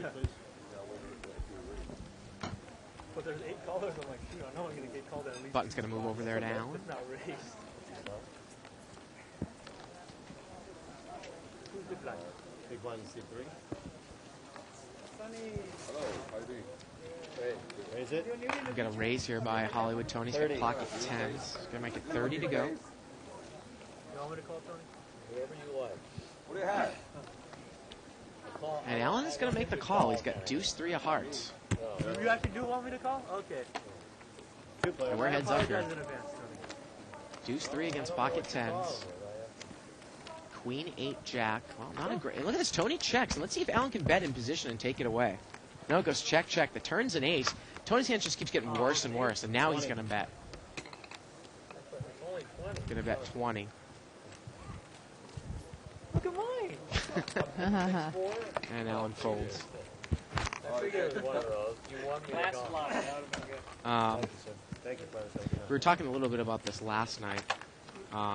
Another idea for a Christmas gift is if you take a click there up in the right-hand corner of your screen at liveatthebike.com, you can see this thing, which is by Poker Pads. And you can practice your chip tricks and, check it out. It's like a little mini, it's a mouse pad. Right. And it's great for playing internet poker. You can get it customized. You It can, says yeah. live at the bike. And, Play with chips at the same time. Yeah, play in chips at the same Give time. you the Put your real mouse feel. on there. Poker Pads. Check it out. Neat little thing. 5 players. I actually should have bet the flop. Button's going to move over here. This even has cushion in it, like the real table. Guess what? You know what I mean? Yeah. And I think it comes with a little stack of chips, too. Ah. Clever. Now, Dominic bet here. He had an open-end straight draw, 10-8-10, and he's going to take it down. Which I should have done on the other hand. There's a little chip trick, sort of. By seat number, what is that, seat 4? Seat 3. I was going to, if you had checked fast, I would have gone, I'd checked 2. The funny thing is I was trying my best, Shirley, today at the 2040 game. You just can't shuffle these chips that we have in cash games, these plastic chips. No. Boy, is it difficult. Well, the yellow chips, I don't know if you noticed, but they have new ones.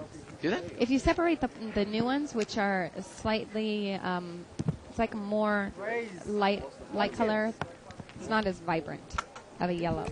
Those are good to cut. So you Look just at got this. to pick through your yellow This guy, chips. Rob, he never learns. He raised $5 out of the blind with King 10 offsuit. And the flop comes Jack 8-5 with a couple of hearts. And Ralph is going to bet here with top pair. Gets checked to him. I mean, I understand pot builders sometimes. It's almost like a limit pot builder, but are you trying to build a pot with King 10 offsuit? No, and small I'm trying to blind? build a pot with 9-10 of diamonds. Yeah. And he's got a, I mean, he hit second pair here, and he checked the flop. Again, I mean, if you're the pre-flop raiser, not necessarily a bad hand for king 10. He's going to check call. And Ralph's got top pair. Turns a 6, and now Ralph has jacks up. Rob checks again, and Ralph's going to bet again. 65. Bet 65 this time. What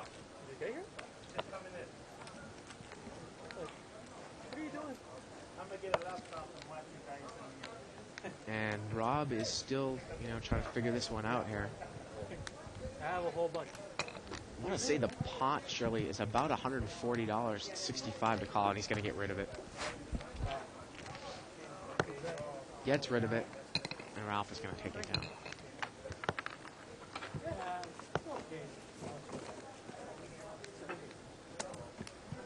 So what are you doing for Thanksgiving? Going to my mom's. Yeah. I'm working here at the casino. How depressing is Ooh, that? that's fun. They But normally they do let us have it serve off. turkey dinner here Yeah. after 4 o'clock to all seated players. You just love this place. You don't want to just take it off, or your family's in Boston. So, My family's in Boston, so I'm going home for Christmas. They did it like 3 or 4 well, times. if you want to come eat, you're welcome to come to my mom. Oh, that's nice. Yeah, once in a while I I miss actually, you. I actually already have an invite. Oh, wonderful. I might stop over her house after work. Mm-hmm. Yeah. Button's gonna move over here to seat 5. I love turkey. One of my favorite meats. What term? 125. The frenzy? And as Dave Tuckman said, what a manly holiday. The 62. Meat, potatoes, football. It's Thanksgiving. For all of you international viewers, Thanksgiving in the U.S. here is on Thursday of this week. We celebrate the Pilgrims, Puritans from England, landing here. So I just want to bring this up real quick this last time for Now look at this. Rob is After flopped this trip hand. 5s, and he checked it from seat 4. That turns a 9. Now it looks they're like all he's slow gonna play bet- happy. He's going to bet $10, That to be a 7. and he's going to take it down. Okay, so back to the Jack versus Ace Queen. Barron sent this link, and I don't have enough time to read through the whole thing, but basically Mason Malmuth was saying exactly the same thing, that I was saying, which is that if people have chips left, There's Corporation Mike. If players have chips left, then the Ace Queen is better, because it is all about betting. Of course, a Jack versus Ace Queen, Jack's the better hand, and if all the money goes in, it goes to a showdown, you want the better hand. But because No Limit's about betting, that hand is Ace Queen's better to hold. That's I mean, there's 20 pages on this thing, and I've only read the first one, but Pot is limped around here. at least one Seven-way person action. agrees with me. $35 pot and 7-4 clubs over there in seat 6. Tony on the button. He's got a flush draw and a pair.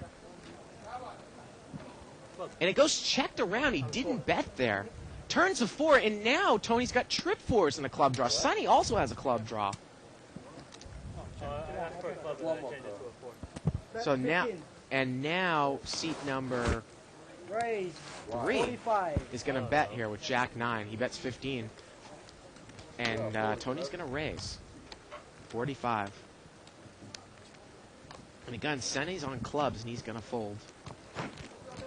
And look at this. Nothing like trips and the club draw, Shirley, here. And Ronald folds, and Tony takes it down. Well, the other thing, too, in that thread, I read through it. Yeah, thanks for the post. I'll have to go back and look through that thread. I read through it briefly a couple weeks back. Now, the other thing, though, too, what I was saying, and I believe that the question was worded in the manner that if you were both deep stacked and if you saw the flop, which obviously changes things. But I think that you can almost sometimes push harder. You can push harder with jacks than you might be able to push with ace queen. And sometimes you might even be able to... But you could also lose a lot more with Jacks, don't you think? Well, I know, but I'm saying actually, Because if you you don't shouldn't see a lose your flop, stack. pre-flop, I think you sometimes can even push harder with jacks in a cash game. In Oh, terms of yeah, raising and pre-flop, re-raising. yes. Yeah. 20. Now we got a bet here about 20. Seat 8, he's going to bet $20. Dominic, he's got heart draw and a gut shot wheel draw. 80. And Tony's got a set, and he's going to raise it up to 80. But Dominic's got a big drawing hand, and Dominic's going to quickly call. And we've got a $200 pot here going to the turn. And Dominic has checked blind. Turns an 8, now Tony fills up. Now, the only thing that's going to save Dominic is a 3 of I hearts. got to be honest with you. Now, Tony checks behind Dominic, and now Tony's going to bet. He bets 100. Now, again, I understand and know. Now, that turn there, this is an interesting thing, too. I was actually thinking about this in the shower a couple days ago.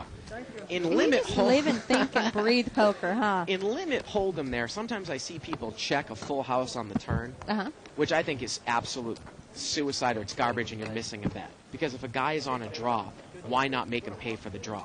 Doesn't make any sense in limit to check that. Now, I think when Tony checked there with the full house, he's trying to let the guy catch up. But if he were to know that that guy had such a big drawing hand, he could have made money by betting, almost betting him into the pot. Well, this is what I'm thinking. I'm thinking Tony put seat 8 on an 8. And because it paired the 8, if you check to him, he was going to induce a bluff. Or not even a bluff. He was going to get a bet out of it. If you put him on an 8, why didn't he bet the turn then? I mean, wouldn't he have made a ton of money there? Well, he would make more if he check raised there. Well, here we got a situation here, and Alan could get himself in trouble. Now, Jimmy raised out of the blind with ace-queen, and he's checked the flop. And Alan's going to bet 60 with queen-jack, and Sonny's going to call with a nut flush draw. And let's see what Jimmy Now Alan's looking around, what's going on here? I mean, shouldn't Jimmy just check raise all in here pretty much? Yep, and that's what he's going to do. He's going to move all in here. And I think that this is probably an easy lay down here for Alan. It seems like it. But it might price Sonny in with 2 cards to come. Yeah, I would say so. I mean, Jimmy raised it once he pulls that $60 in. Jimmy raised it to 30 pre-flop, so it was 90 there on the flop. Alan bet 60, and Sonny called. So that's 210. Now he's check raised all in. Well, there's another 60 in there, so that's 270. So I want to say that the pot is about 450, and let's see how much more is it to call. How much more is it here to call? 210. So if we do the pure math problem out for Sonny, it's $210 to call for a $450 pot. He's getting a little over 2 to 1. And if he thinks his ace is good, is he going to make the call? And he did make the call. I thought he said call. Well, the turn's a 5. He's picked up he extra. He has outs, yeah. He has extra 5 outs now. And the river's a deuce, and Jimmy's going to take it down there with ace-queen. And pretty heads up there by Alan to realize that he was beat with the queen-jack. Yeah. And I think that that's actually is the right call for Sonny to make there with that him laying that type of odds there with 2 cards to come. Especially if you thought that, you know, the possibility that the guy might have an overpair like kings and maybe his ace was good. It even gives him warrants. Oh, but anyways, what I was talking about with that was, well, if you think the guy has an 8, why wouldn't you bet in position on the turn and try to have the guy check raise you with the 8? Tony was in position. He checked behind him with the full house, I believe. He checked behind him? Yeah. That's what I was saying. Oh, I'm mistaken. No, it was just the hand prior. Didn't seat 8 have the button, Dominic? It was just one hand ago. No, Dominic was out of position. He was in the blind. I'm telling you, because it was a couple hands ago. Tony was on the button. So that's why I was questioning. Oh, if he was on the button, then that's just ridiculous. And he checked behind the turn when he filled up. That's what I'm saying. Like, okay. That's my point. Okay, there you go. Then you're right. Well, that would be the first and probably the only time I'll hear that. You're going to be watching these archives just played over and over again. You're right. You're right. Seat 8 is going to bet here. 15. And he's going to take it down. There it is. Well, what I was going to say, though, too, because it brought up a similar situation, in limit, it just doesn't make any sense to me if you filled up on the turn and you're in position and you think the guy's on a draw. Why wouldn't you bet? I mean, sometimes you say, well, you can check to induce a bluff and raise on the river, but it doesn't matter. If the guy gets there on the river, now you're going to make that even that much more. You're just missing a bet and limit by not betting the turn. And again, if I was Tony, I think I would have bet the guy in the pot. Position, absolutely. In position, I would have bet the guy, put some more money in there. He was on the button. I was mistaken. So I thought a check wasn't so bad because in seat 8's in position, he's going to bet it's trip 8s. Now we have a raise here by Ralph. Pocket 8s. He made it 25 to go in seat 5. And seat number 8 there, Dominic, he's going to re-raise. He's got pocket jacks. He's going to make it 145 to go. Now seat 2, Sonny, he's got ace-queen offsuit. Oh, Jackson ace-queen. What do you know? Well, Sonny's out of position. He's faced a raise and a giant re-raise. I think this hand goes in the muck pretty easily. Even in a tournament. Who had originally? Yes, even in a tournament. Ralph had originally raised and Dominic. And I think I've seen Ralph. He's pretty solid. I would be surprised to see him call here. Yeah, he's going to fold. from what I've seen of Ralph, I actually like his play. I haven't seen him much on the show, but actually played with him. Uh-huh. And actually, I had a hand with him a couple of months ago where I had flopped the king-high flush, and he had flopped a smaller flush, and he actually laid it down on the flop to me. Really? Yeah, he did. Wow. He laid it down on the flop. So he's definitely capable of making big laydowns. Now we got a straddled pot here. We have I jacks believe. again here for seat 8. Dominic. Yep. Tony is limped in here with ace 10. And Dominic's going to raise here again. Tony. Back to back. 90. Oh, okay, because Alan has the same hand. I think he has ace 10 offsuit. Maybe Well, not. Alan is folded. Oh, he Got a folded. raise All there right. to 90. I'm losing it. That's all right. I need some sleep, I Now guess. Tony's got ace 10 offsuit here. Not a great hand out of position. Not enough to make it worth my while. And he says it's not enough to make it worth my while. Then he's going to get away from it. Exact hand.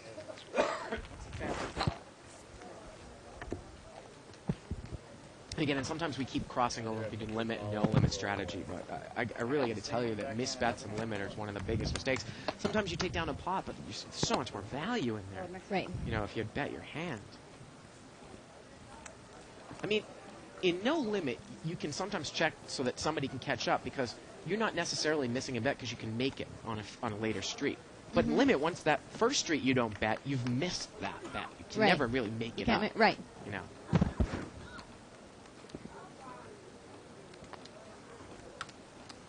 Five players. Five-way action here.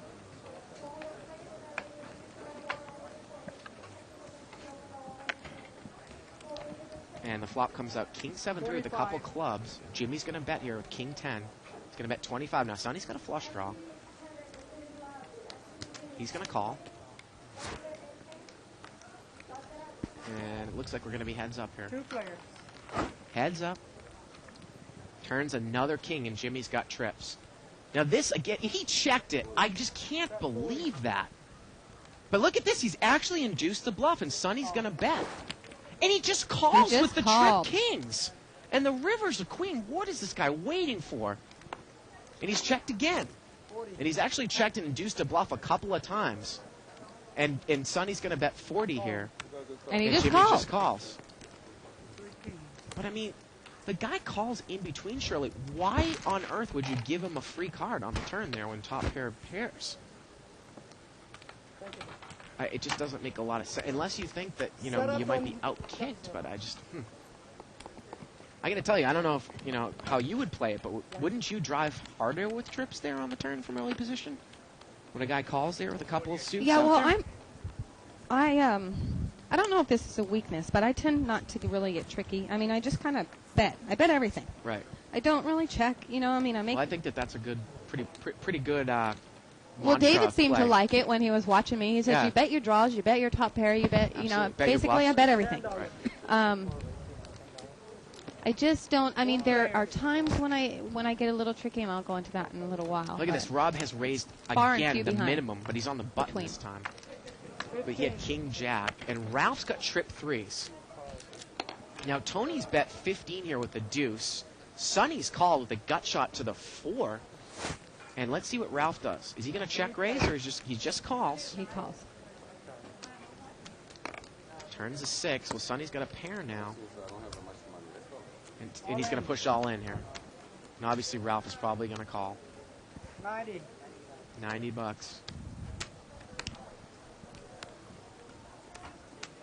Well, he's thinking about it. Maybe he thinks that he's, you know, he could be out-kicked here. I just, you know, it's only 90. He's making a call, and I'm sure Tony's done. Pro bet. I'm getting out of your way. Yeah, yeah. call, And you- Sonny's going to need to catch a 6 here, right? 6 or a 4. Okay, all in. He's got Right. outs to a 6 or a 4 here. Right. Here we go to the turn. The river, excuse me. And it's a 10, and that's no help. And Ralph's going to take it down there with trip 3s. I had 7 deuce. He played 7-3. He's smart. So I'll give you one example of when I was playing at the Luxor Poker Room. Yes, back to the I left. hadn't really played many hands, and I have deuces, and these are looking pretty golden because I hadn't played anything, and you know me. I mean, I play a lot of hands normally. So I raised. You know, the blinds were 1-1-2, and I think I made it $6. I made it $6, and there were 5 of us in the pot, so $30. And the flop was 9-4 deuce, and I lead out, $20 bet, and get one caller. Well, the king came, and now it's time for me to get, okay, well, that king could have helped his hand. I'm going to pretend like it hurt my hand. That's where I got a little tricky.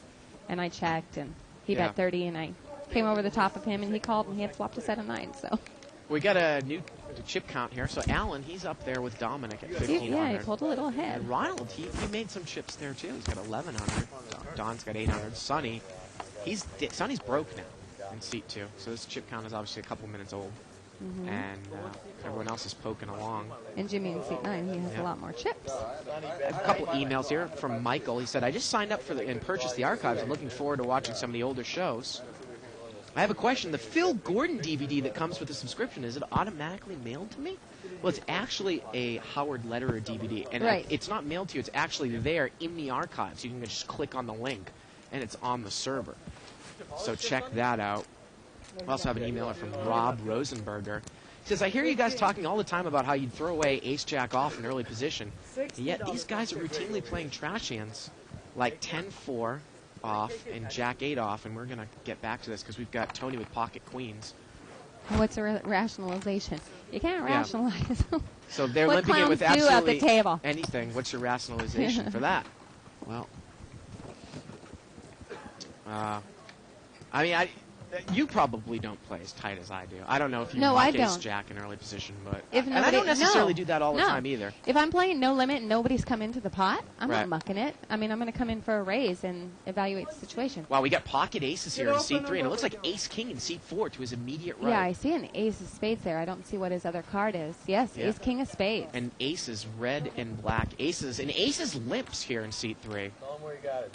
So he's probably going to do the limp re-raise. Rob, he just raised. This is a small amount. 15 with ace-king. And that's probably the absolute best thing if a couple people call here. You got to think that this guy's going to re-raise with aces, right? I would hope Can't so. let 5 people in there, and yet here there we go. There he goes.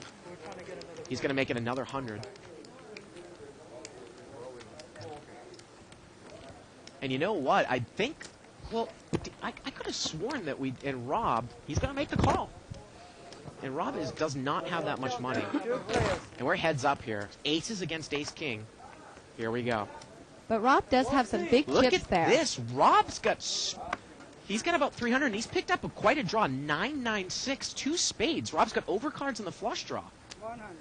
Ronald's going to bet 100, and Rob's going to raise to 200. He just does a little mini raise. Well, if he only has 100 left, obviously Ronald's going to move the rest in with aces, right? I would imagine. Put them all in. Yeah, he's going to put them all in Well, here. he doesn't put them all in. Drives me nuts. Rob put himself all in by calling there. And we've got about an $800 or $900 pot here.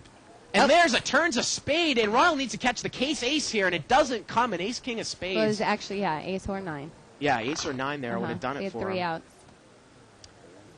And ace king of spades, boy, that's a pretty bad beat heads up there. Gonna take it down, and that's about, I want to say, I guess I had 800 or nice. 900 Yeah, bucks. I think $800 pot. Yeah.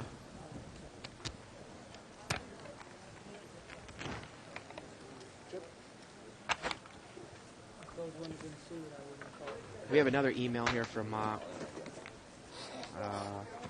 hope not. Dick Hickman. He said, where is that thread that you guys are talking about, 2+2?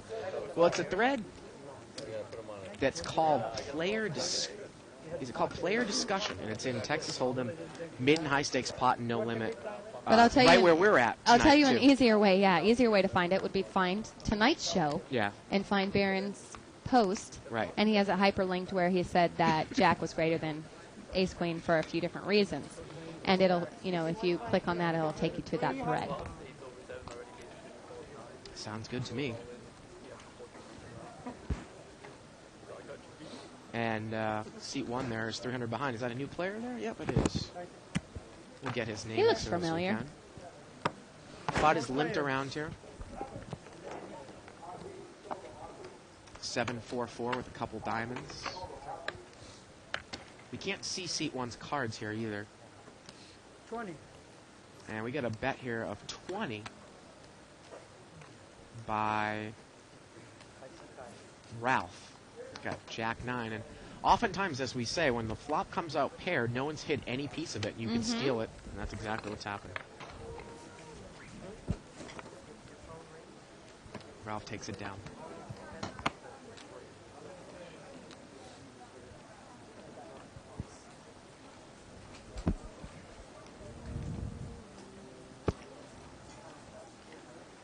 Button has moved over here to seat 9. Oh, I'm surprised you didn't take C1, though. 20. $20 raise here by Hollywood Tony. He's got ace queen. Seat 9 called with ace rag. And we got a few callers here. 4 players. Looks like pocket 5s over there for Rob. And that's Hassan over there in seat 1. Not Hassan Habib. Not the Hassan. Tony's he's hit top pair here. But he doesn't have a spade in his hand. Queen 3-7. Again, another 3 flush.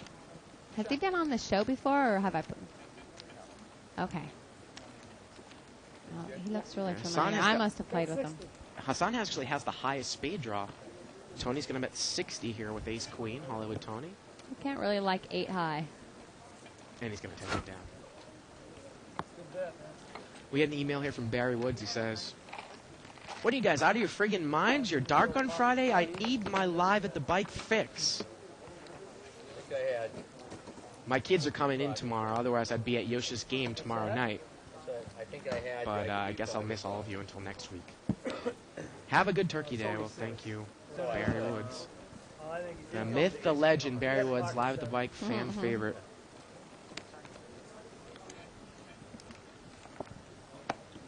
Button's moved over there to Hassan in seat 1.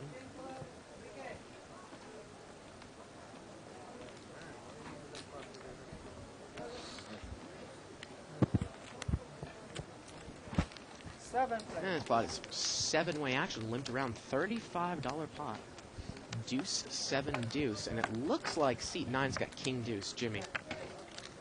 That's right. 25. And it gets checked to Hassan, and he's going to bet with top pair. He's going to bet 25. Waiting for a picture card? Again, this flop really isn't that draw heavy. And Jimmy calls. Turns a 9, and now Hassan's got top 2, Shirley. 50. Gets checked to him, and he bets 50. Ah, he doesn't take the free card. And now Jimmy's going to raise it up to 150. You know, you get called on that flop. Yeah, you got to evaluate the texture of the flop Yeah. there. There really isn't much out there, is there? There's no flush draws, no straight draw possibilities. And he makes the call with top 2. And the pot's about $500 now. It was $150 straight there on the turn. Here we go with the river. River's a 4. All in. And Jimmy moves all in. And I believe that Hassan only has about 100 left. So it's about $600 pot, 100 Well, to call. I mean, if he called on the turn thinking his hand was good, the 4 didn't change anything. So did he call on the turn? That's the question. Because he thought his hand was good, or because he wanted to hit a 7 or a 9? Again, he's getting about 6-1 here. $600 pot, 100 to call. He's got 100 left. He's only been in the game for about 2 hands.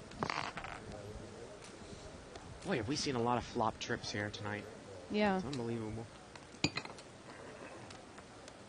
And how many times have we seen somebody actually play it strong on the flop? Maybe once out of 10 or 15 times. Yeah, not many. Yeah.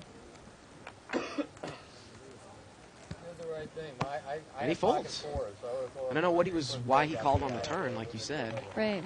Maybe he just thought that Jimmy was going to make a move on him, and, you know, when the river came, and he still fired, he figured his hand was no good. And here's the other thing, too. A lot of people, I think, don't realize about this game, especially at this level.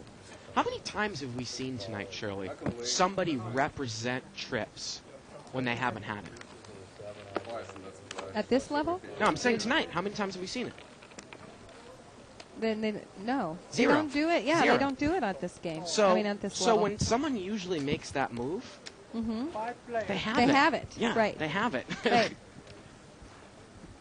We actually saw it once, ace 3-6 here, and that was with the gentleman in seat 4 who made it with the diamond draw when the king paired against Allen in seat 1 on the turn, and he actually made the diamonds at the end. So we saw it one time. Now Jimmy bet here with ace 9, the pot was limped around. And it looked like Hassan called with 8-6, turns of 5s, picked up a straight draw now. Bet 80. He Jimmy's did? going to bet again, 80. No, he doesn't have a straight Oh, he doesn't draw. have a straight draw. You're right. And Hassan's going to fold.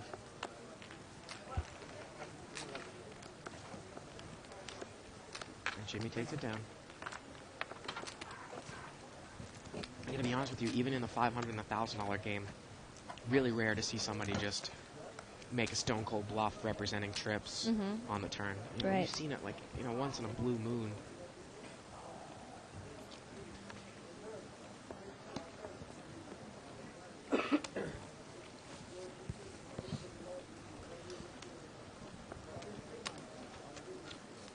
That looks like it's going to be limped around here again.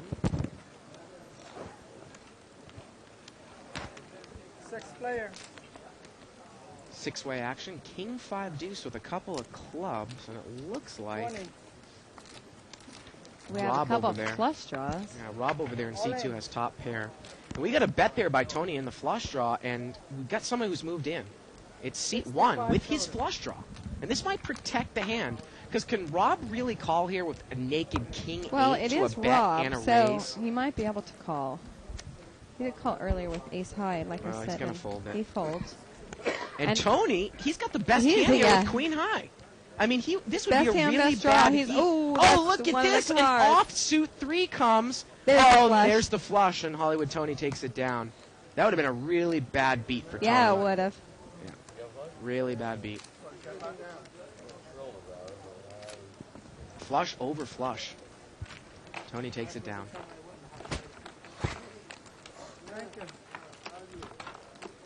Tony's wearing the Doyle's Room hat. That's a site you don't really hear much about, is it? Maybe I'm just... Do you have that on your website? Doyle's Room? No, I don't. No. But I see it a lot, I mean, when I go play tournaments, because a lot of the big name players wear that gear. You know, Yeah. Doyle wears it, Chip Reese, Johnny Chan, 180 Xiao behind. Zhang. I don't usually play those. Well, yeah, so that's the only reason it kept me in. We had Seat 1 is bought in for 180 behind, so he's doing a short buy. You can do one short buy. Because the minimum at this table is 300. 6th player. Six-way action limped around here. King, deuce, 8, couple hearts. We haven't seen a lot of pre-flop raising recently. Last, say, 5 or 10 hands. I'm already hit with that. Check around. Checked around, turns to 7. Tony's got an open-ended straight draw there. And he's going to bet 10. Kind of naming his price. Stop that man from the hypnosis. Looks like he's going to take it down, though. Semi-bluff takes it down. 10's enough. Oh, no, not ace. Get me out of that. Maybe it'll help me. Break it. I got to tell you, you turned me on to playing on Absolute, which is where I usually play now these days, Uh-huh. since the party split. In Absolute, you used to only be able to play 3 tables at a time, but their new software, you can play more than that now. Right, what was it? Is it 5? I don't know. I what think it it's is. 5. I did 5, so I don't know if it's I more think than it is that. 5. Yeah. Playing this weekend again? What I remember Mark saying. Yeah, he got hurt in that game. 20. Raise here by Backup matchup. seat number 2, pocket 9. That's Sonny. Make it 20. Actually, that's Allen in seat 2. The problem is, And Tony's called with ace-jack off suit. More heads up. Jones had 200 yards rushing against Atlanta last year. Not really a great flop for 9s. I like that. Yeah, Vic's good. Tony checks, and Allen's going to bet here in position. Let's see how Tony plays this. He's got Alan ace-jack. has too much time on his hands making those chips look so pretty. I got part of that. He's going to bet 45 here. See what Tony does here. Tony says, I have part of that. Two more times. I don't have the ace. What he's thinking here. You know what I like? I like the Giants. Well, We, he really want to just, see Alan play with those chips. Look at that. Kind of like. I'm not that impressed with Seattle for some reason. They're close. and Tony's going to fold, No, I like Denver. and Allen takes it down. Denver and Indy is the best teams right now. They're only -1 Um, in Dallas. I guess you're only really hoping that the guy has got pocket 9s or pocket 10s in that spot, right? That's all he really can beat. Or ace-queen, I guess, right? Yeah. Yeah, but they might be able to run against them. You know, Dallas is pretty. I think Denver's better. Allen takes it down in position. The best hand. I like Philly over All I could do is raise Green it. Bay in Philly still. Wasn't sure where you're at. You know, I like they're so physical. Buttons moved over there to seat 6. That's Tony. That's your team? It's all right. I feel sorry for Brett. He's got the great choice, guys.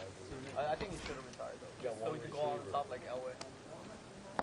We can still do it. Just needs some people around. 5 player. He has to do everything like he was in the early. Heads up here. Excuse me, 5-way action. Look at this, another 3 flush, another straight flush flop. 8, 9, 10, all clubs. And Ralph has bet here. That's a ballsy bet with 2 red deuces in position. But he takes it down.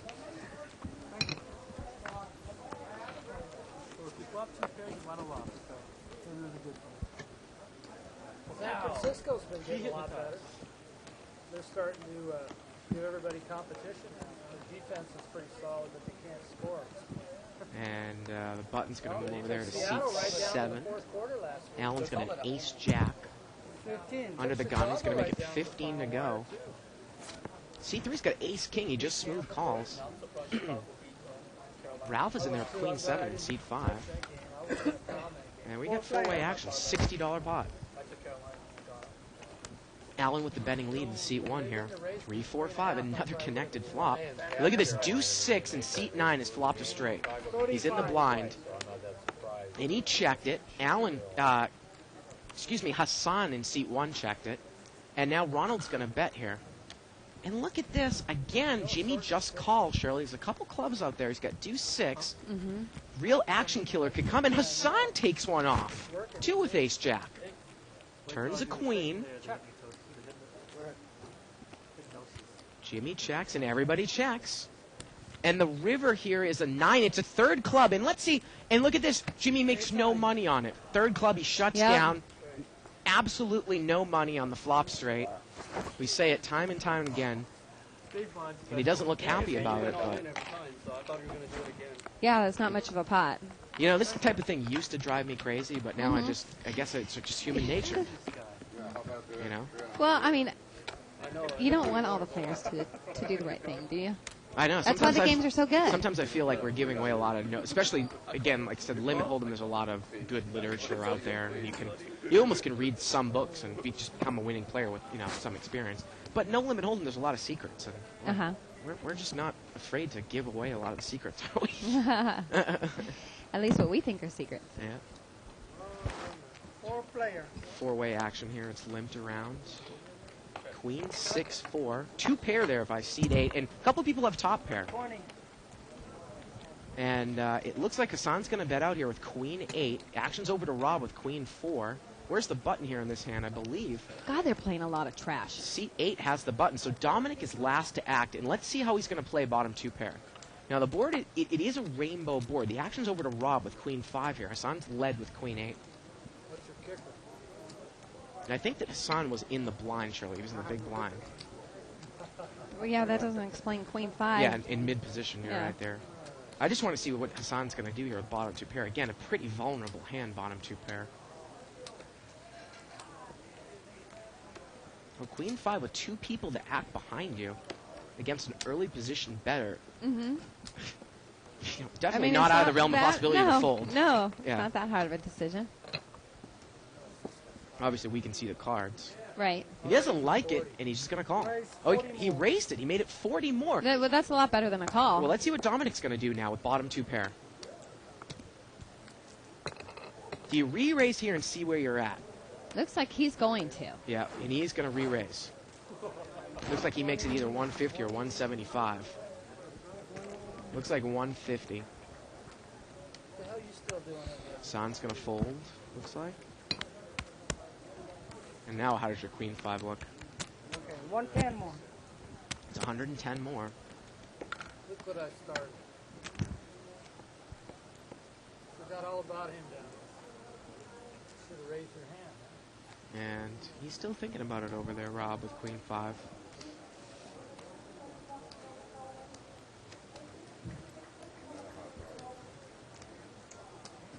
I can't call you. And he's going to fold. Good bet. Thanks.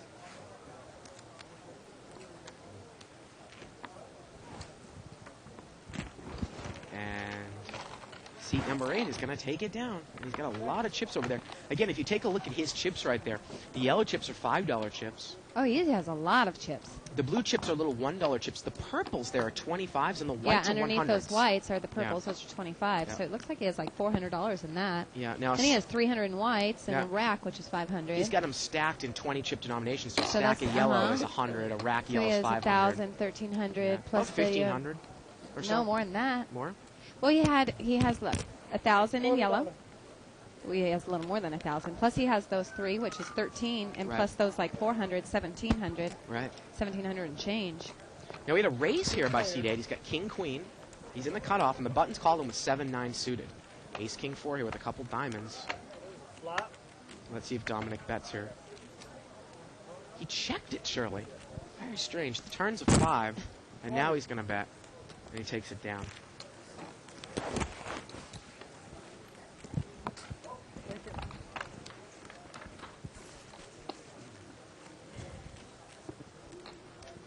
Button is over here in seat 1.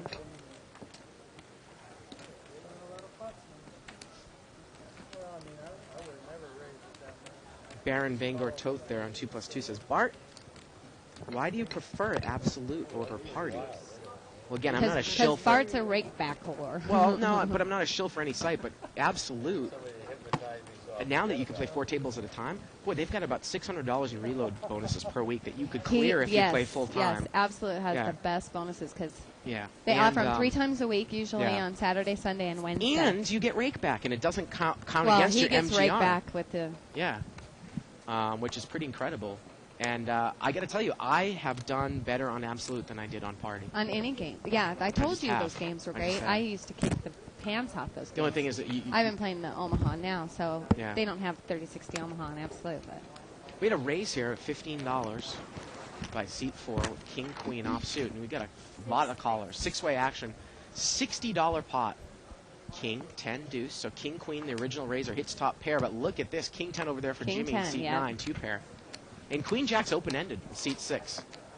Now he's going to bet 100. Now Tony, he's smart. I don't think he's going to chase the open-ended straight draw with 2 diamonds on board. I would imagine. I don't think he's going to call. I think he might make a move with it, or he'll muck it. I don't think he'll call. Again, it's sometimes dangerous to chase those straight draws there with a 2 flush on board. He's going to fold. Let's see here how Jimmy plays top 2. He's going to raise it immediately. He's going to make it 300. So the pot now is 460, and it's going to be 200 for Rob to call. And is he going to get involved here with King Queen? I'm telling you, that hand sucks. And this is a tough decision. Actually, in live action, it's a lot easier because you can get away from this. You have $400 in front of you. You know you're probably beat. Again, I mean, we haven't really seen a lot of moves, but he makes the call. And it's almost like the way that this table's been playing. You know you're beat here. I mean, we haven't seen really Jimmy make a move here, and the pot now is $660 going to the turn. The turn's a queen. That's twice Rob's done that. And he's going to move all in now. He's moved all in. And it looks like Jimmy has called. Jimmy's called. It's 375 all in. The river's a 3, and that pot is going to be about $1,300. Now let's leave the board. Look how many chips he has in front of him. Let's leave the board up there for a second. Here's an interesting question for you. So he bet out on the flop, right? And Jimmy raised him to 300 and he called. Now the pot's about 650, 660. Now he moves in on the turn for an additional 375. For that amount of money, is there ever a way that you can possibly lay down King 10 there? If it's I mean, there isn't that much money. If it's, what's his name? What's that guy that I'm always saying only bets when he has a good hand? Ed. If it's Ed, then I fold. I'm just trying to most of the time now. I'm trying to figure out what the guy might have to make that move. Obviously, you get beat by King Queen. Could he have been playing King Queen, a set, or Ace Jack? But I don't think Ace Jack. He's not going to call with Ace. He's not going to call with Ace Jack. No, right? I mean, unless he had Ace Jack of Diamonds. But I think, a set or. Yeah, I think a set would probably be the most reasonable. Again, or King Queen. It was $375 into a $660 pot, so you wonder. But Jimmy instantly called. And King Queen, what a turn card. He takes it down. My usual half hour.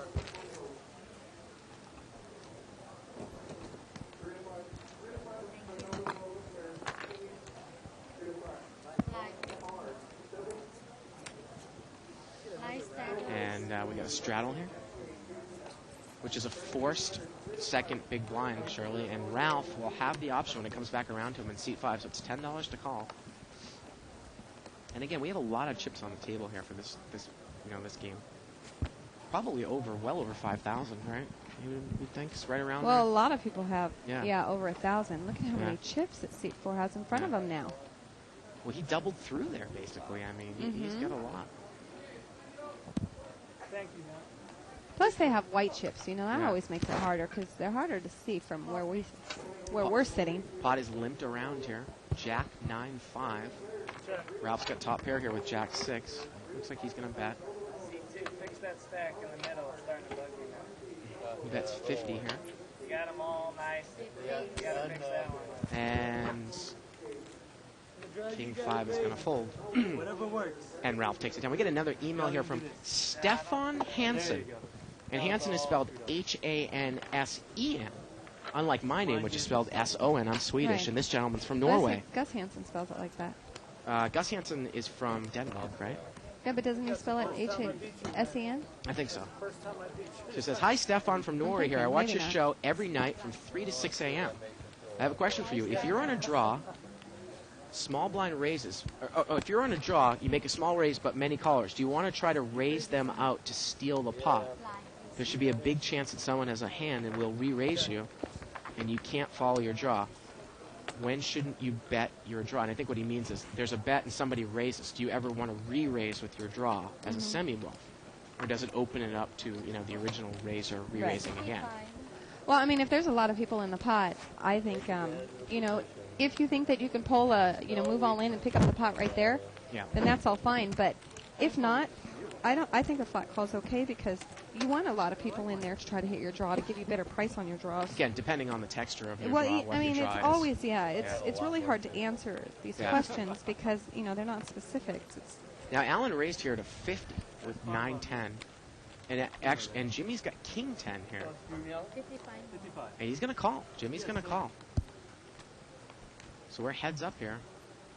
Going to say there were a few limpers in beforehand, so it's about a $130 pot. And it was a straddled pot by Tony in seat 6, so here we go. 6-7-3. See if Alan can use his position. Jimmy texts, and Alan Well, bets I mean, he not only 75. has position, but he has a gut shot, and he should be betting that. And he does. He there we takes it go. down. Well, sometimes, we often say that it is better to raise with your draws than to call with your draws, especially no limit, because a semi-bluff can be a strong move. But you got to keep in the back of your mind that anytime you raise a no limit, unlike, limit where you might just face a re-raise of one single bet, you always open it up to a re-raise, especially if I'm raising a raiser. Well, I like raising with my draws when I'm only against one opponent, but if there's 3 other people in the pot, then I Yeah. want to call and get a great price on it. If you have one opponent and you put in a raise, you're trying just to steal the pot, and if not, you have out. And again, it's also player and position dependent. If you think you can take it down, like Yeah, you said, with the can't big ask a raise, like generic, all in. Yeah, can't ask a generic question because, Yeah. it's going to be different. Now we had a And what raise happened here. pre-flop and what happened on... Seat 8 raised here with ace-queen offsuit to 40. Seat 9 called with jack 7 of diamonds, and Alan's got jacks in seat 2. And it looks like did he just smooth call over there in seat 2? Oh, he hasn't done anything yet. It's $40 to him. Or, excuse me, $30. He's got to mess up his chips. And it looks like he wants to re-raise here, Shirley. Let's see what he does. Raised by ace-queen, a call in between with jack 7 of diamonds. And he is going to raise. 75 more. He's going to make it 75 more. And Dominic and him, again, are pretty deep. And here we go with that question again. Alan has position on Dominic. Dominic's got ace-queen against jacks. And Dominic's going to make the call. Let's see how this one plays out. I'm going to be the one trying to get laid. And Jimmy's going to move He's all in. going all in. He's going to move all in, but I don't think that Well, is I not... don't choose jack 7. Yeah, but remember, we actually That's had not this... an option. Again, we had this discussion, David and I, last week. This is not going to... I do not believe that... Is this going to make it open to a re-raise here? No, because we don't have the half bet roll here. Yeah, it's 100%. So he doesn't have 100% in there, I do not believe. Yeah, 140. So he made it, I think, like 130, and I think Alan can only call because it's only 60 more. So Alan's called, and Dominic is called, and we're going to have a main pot of $400, and we're going to be on the side.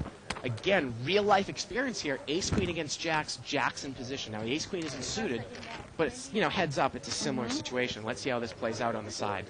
Side pot here. Here we go to the flop. Well, here we go again. King, Let's deuce, see, 7. yeah. See if Alan can use it. That's a horrible flop for ace-queen out of position. Dominic checks. Wow. Did Alan check behind him? Yeah. That's amazing. The turns So of we saw deuce. this both times. Well, maybe Alan's figuring, well, there's, it's a dry Alan's not side gonna pot, miss. but you got to protect your hand. And now No, he's going to bet. he's not going to miss a bet the second time. Now But he's I mean, gonna Dominic missed 2 opportunities there. He's Pick up going to that bet pot. 150 here. Now Jimmy has a pair. Jimmy can catch a 7 here on the river to win. Right. The main pot. Alan's bet 150 here on the side. Come on, Dominic. If you can't bet it, you can't call it. Muck it.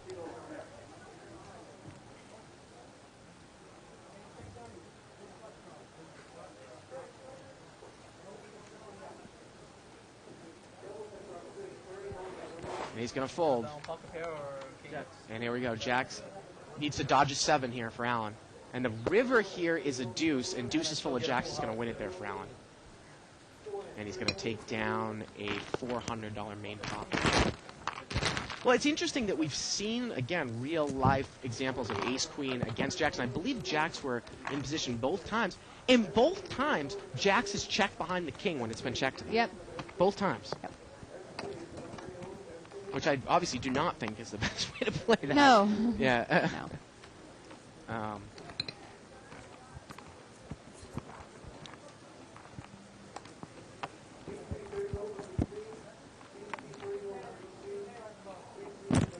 Now the button here is in seat 5.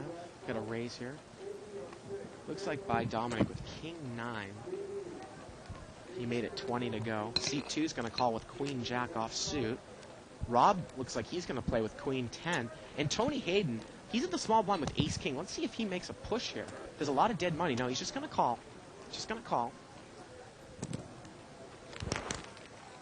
And we have got 5-way action times 20.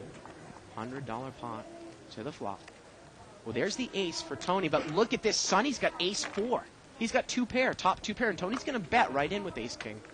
He's going to bet the pot. He's going to bet 100. And Sonny is to his immediate left. There are about 3 people behind you. The board is rainbowed.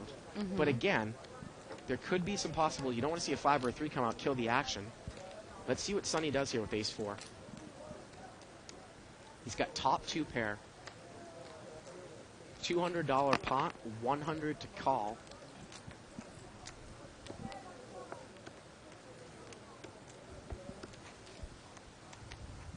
Well, he's going to make a raise. Yep, he's going to raise it up. He's going to make a minimum raise. He's going to make it 200. And this is going to be interesting to see what Tony does here. What is Tony going to do?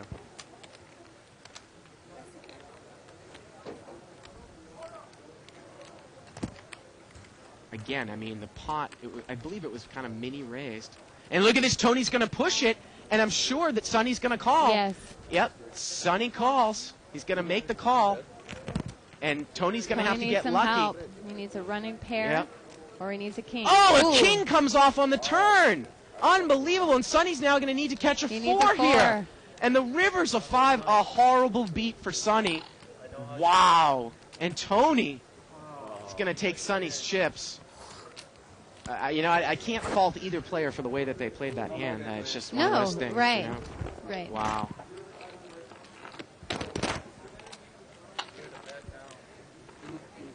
Unbelievable.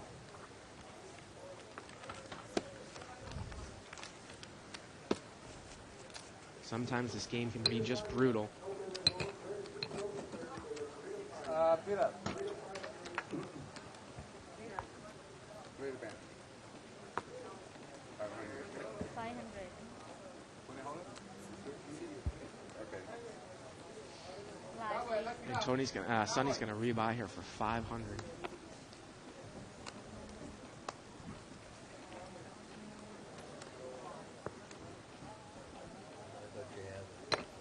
Raise with that, but I know where to go, you know.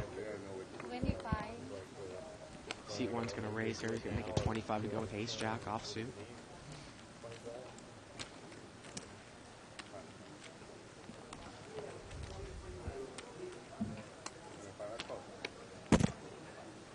And we got a few callers here. 5 lanes. 5-way action. Look at Sonny playing 10-3 of spades this time, Shirley. Mm-hmm. Flopped an open-ended straight draw, deuce 4-5. Tony's got an overpair.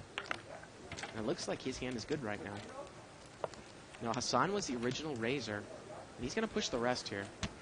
Oh, yeah. And you would imagine if Tony wants to play this, that he's going to make a raise here with pocket eights. I would think so. Let's see. Protect his hand a little bit. 60. Well, he just calls. He's just going to call. Interesting. And Sonny's 500 behind. He's got an open-ended straight draw. And he makes the call. So he's on the draw. He's make the call. He's got backdoor spades as well. And we're going to have money on the side between Sonny and Tony. And again, this is, I think, a perfect place where Tony has to bet here. But look at this. The turn's an ace, and Sonny's made the wheel. But so is Hassan. And that could be a good card for Tony there, to be able to get away from it at least. He's going to lose the pot, but... 250. And I believe it's Sonny has bet 250 here on the side. Tony folds. And they're going to... And Sonny is going to take this one down unless it goes to chop here on the river. And the river is a jack. Excuse me, Hassan didn't have a wheel. He had a pair of aces there, I think I said. And Sonny's going to take it down. Yeah, Hassan ended up with aces and jacks. Yeah.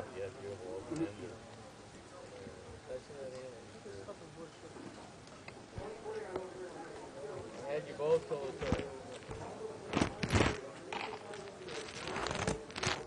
Sonny's going to take it down there.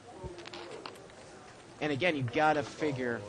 Well, I guess the hand would have played out the same way because Tony would have lost with the ace and the jack coming. But I was a little surprised that he didn't raise there with pocket eights. Pre-flop. No, on the flop. The guy with ace jack bet in there the rest of his money, about $60. Got an overpair there. Probably want to protect against someone with a 3.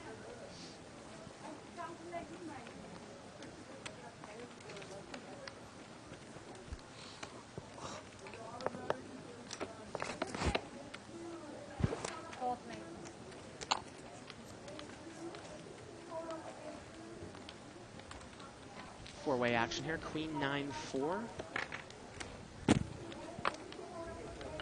And Dominic is going to bet here. He's going to bet 15. Doesn't have anything. With nothing, but he's taking it down. just happen to have 15 in my hand. Get about half an hour, 40 minutes left in the show. Jack King. I'll be in the Staples Center in probably about an hour and 15 minutes.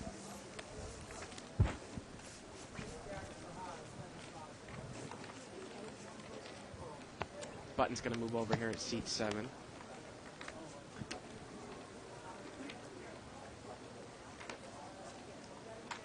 Sonny has the button.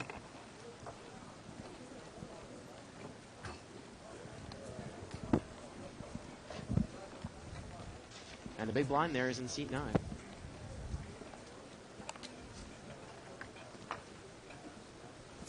Pocket jacks here for Sonny on the button.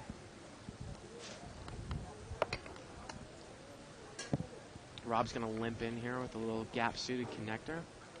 Let's see how much Sonny's going to raise. He's going to raise it up to $60. And I do not imagine that he's going to get any play here. No. Takes it down.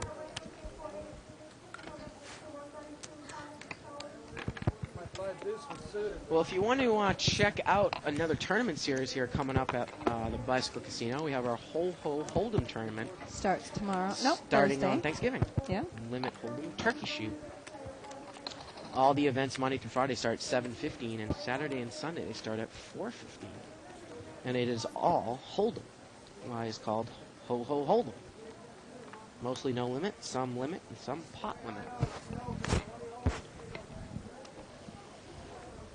See two limps in here with ace jack off suit. Button is raised up here with queen deuce. I think Tony just made a derogatory comment towards me in seat 6. Towards you? What did he say? Donna, ask Tony to repeat what he just said. Bart, wherever you are, I hope you're watching. I hope I'm living up to your expectations, or I might not ever be invited back to this debacle. He wasn't talking bad about you. No. He's not the type of guy that would have done that. No, he wouldn't. He's a very nice man. Yeah. I want to give it a little excitement. Button moves over here to seat 9. All the the internet players can tell me how poorly I played. I mean, I don't think Tony's been that out of line, except for the fact that I didn't like the way that he didn't No, bet for I value think on his that- full house on the turn that hand. Yeah, I just think that hasn't been, an aggressive in Played a certain little spots. passive. Yeah. Now look at this little raise here coming from seat 8 with 8-3 offsuit. Raising in position. And Jimmy's going to call with 8-9. But look at that. Sonny had 8-9 too. So chances are, if it goes heads up, Dominic is and Jimmy are probably going to miss the flop. But seat number 4 there, Rob, he's going to call with King 10 suited. Now look at this. Tony's got Ace-Jack offsuit. We've seen him muck it before. He's in early position. Look, I probably would have done the same thing, I would too. have done the same thing. And we got three-way action here. Dominic's with the betting lead. Pot's about $180. Dominic's coming in with rags. Here we go to the flop. Queen, deuce, 6. You always want to take one shot at it here in position. Check, and he's going to bet. And he's probably going to take it down here. He's going to bet 100. And that looks like should do it. Yeah. Chances are people are going to miss the flop, right? Right. I don't really know what Rob is thinking about. Yeah, he's going to fold. Dominic takes it So down. did you hear we have the knit in the house? Rick Nebbiolo. Yes, we just Knit. got We here. call him the knit, huh? I'm actually kidding around. But the last time he played, he certainly played like one, huh? He played so tight. I can see that Russ. So he's going to be joining us there in seat 1. I can see that Russ Fox is on the thread. Some people call him the knit too. Yeah, well, the two of them could sure do battle for that title. Nice bet, chip leader. Thank you. I don't think I've played with enough with Russ. I think I've only played with him twice, maybe. Once or twice. He does play pretty tight, though. Well, it's time for him to make a play. He's been quiet. Yeah, again, The only flaw sometimes I see with Russ Fox's play, we only saw it once, was that he would tend to, say push all in on the turn with an overpair. Uh-huh. And then he, some guy had smooth called like with a set or trips, and he got his whole stack. Instead of betting, Just if betting you can some bet amount, less, that's enough for them. Yeah, I mean, 99% of the people don't get away from that in his situation anyways, but I'm just saying, just one something here. Now, Sonny's raised here with ace-king, and Rob is in the big blind with aces. And he is going to re-raise. Now, sometimes you do play this a little bit slow, and Sonny's going to call. $80 pot here, heads up, and if a king comes, Sonny's in trouble. Well, it's a queen. Queen, 4-5. Look at this. Rob's got the ace of diamonds in his hand, too. See how he plays it. He's going to bet 50. Kind of small. 50 into an $80 pot. Now, does Sonny want to get involved here? He is in position. And he's going to call. Interesting. So now you start putting him on a range of hands. He turns a 7. And I still think my aces are good here. Yes. I mean, unless this guy is sucking me in with a set of queens. And he has a set. Yeah. Mhm. And I still probably would want to put maybe a pot-sized bet out there, a little bit less. See what Rob does. Pot's $180, and he bets 100. No wonder you made that play with the 8. I'm just kidding, yeah. Will he call one more time? You see me do that before. Well, the problem for Sonny is that he's either got to make a move here or fold, I really think, Shirley. I mean, what is calling going to do all the time here? I mean, he's got ace-king. This guy, Rob, he's played it pretty tight all night.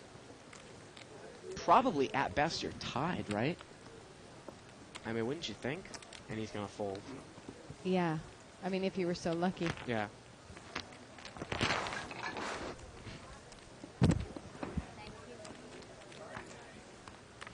And there's Rick. Look at that flashy shirt. He's trying to play the loose image tonight. Shirley, I gotta tell you this book that I'm reading here. Tell me one of your cards and I'll Maybe for another night. It's funny though. I was gonna make this big wraparound comment about Rick's shirt, but forget it for another night. Actually, I'll tell you off the air. Okay. It's called The Game. If anyone is familiar out there, bestseller. It's on the New York Times bestseller list. Not the same as the movie The Game. No, That was with, wasn't that, Michael that's the one Douglas. with Ice-T, no? Michael Douglas. Michael Douglas. No, Okay, it's not what's the the same. one with Ice-T where there's like being hunted or? The Most Dangerous Game? Tired of your bullying. That was the old school movie. I think they did a remake of it. Now we had a raise here by Dominic with King 10. I should know Tony that. called with pocket 8s, and Rob is in there with ace 4, King 7, excuse me, Jack 7, 10. And Dominic's going to bet here with second pair. Again, this is some of these times where playing, these pocket pairs, some of the most difficult decisions in no limit hold'em here. Tony with the pocket 8s. I think it's a lot more difficult to say if the flop was Jack 7 deuce. Where am I at with 8s? Uh-huh. So a lot of people might fire right out into the razor here, see where my 8s are at, but Tony's chosen to check it. I definitely probably would bet there. Yeah, Yeah. Right into the razor. Yes.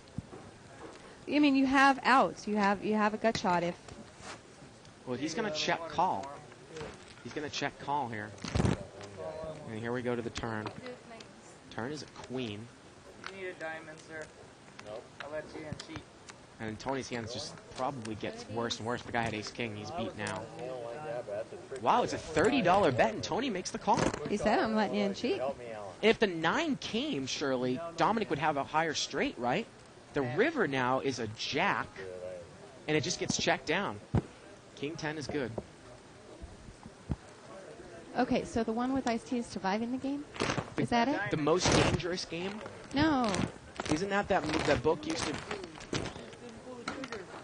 Oh yeah, we have the internet right here. Me in, though, I thought I think it's maybe called already Surviving. All right, I'll IM. Where he goes out hunting with the people, but then he finds out that he's the one being hunted. almost tested it with like 150, but then I said, I hate to give up that 150. So, I don't know. I mean, you know that I like rap music, but did you know that Ice-T was my favorite? Really? Yes. So, when I was in the Luxor Poker Room, Ice-T wrote the song Cop Killer, right? Or is that Ice Cube?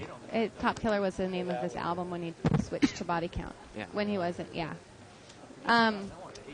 So anyways, so I'm reading Card Player while I'm waiting for my game, and there's an article there on David Williams, and it talked about him hanging with him, and I was like, oh my God.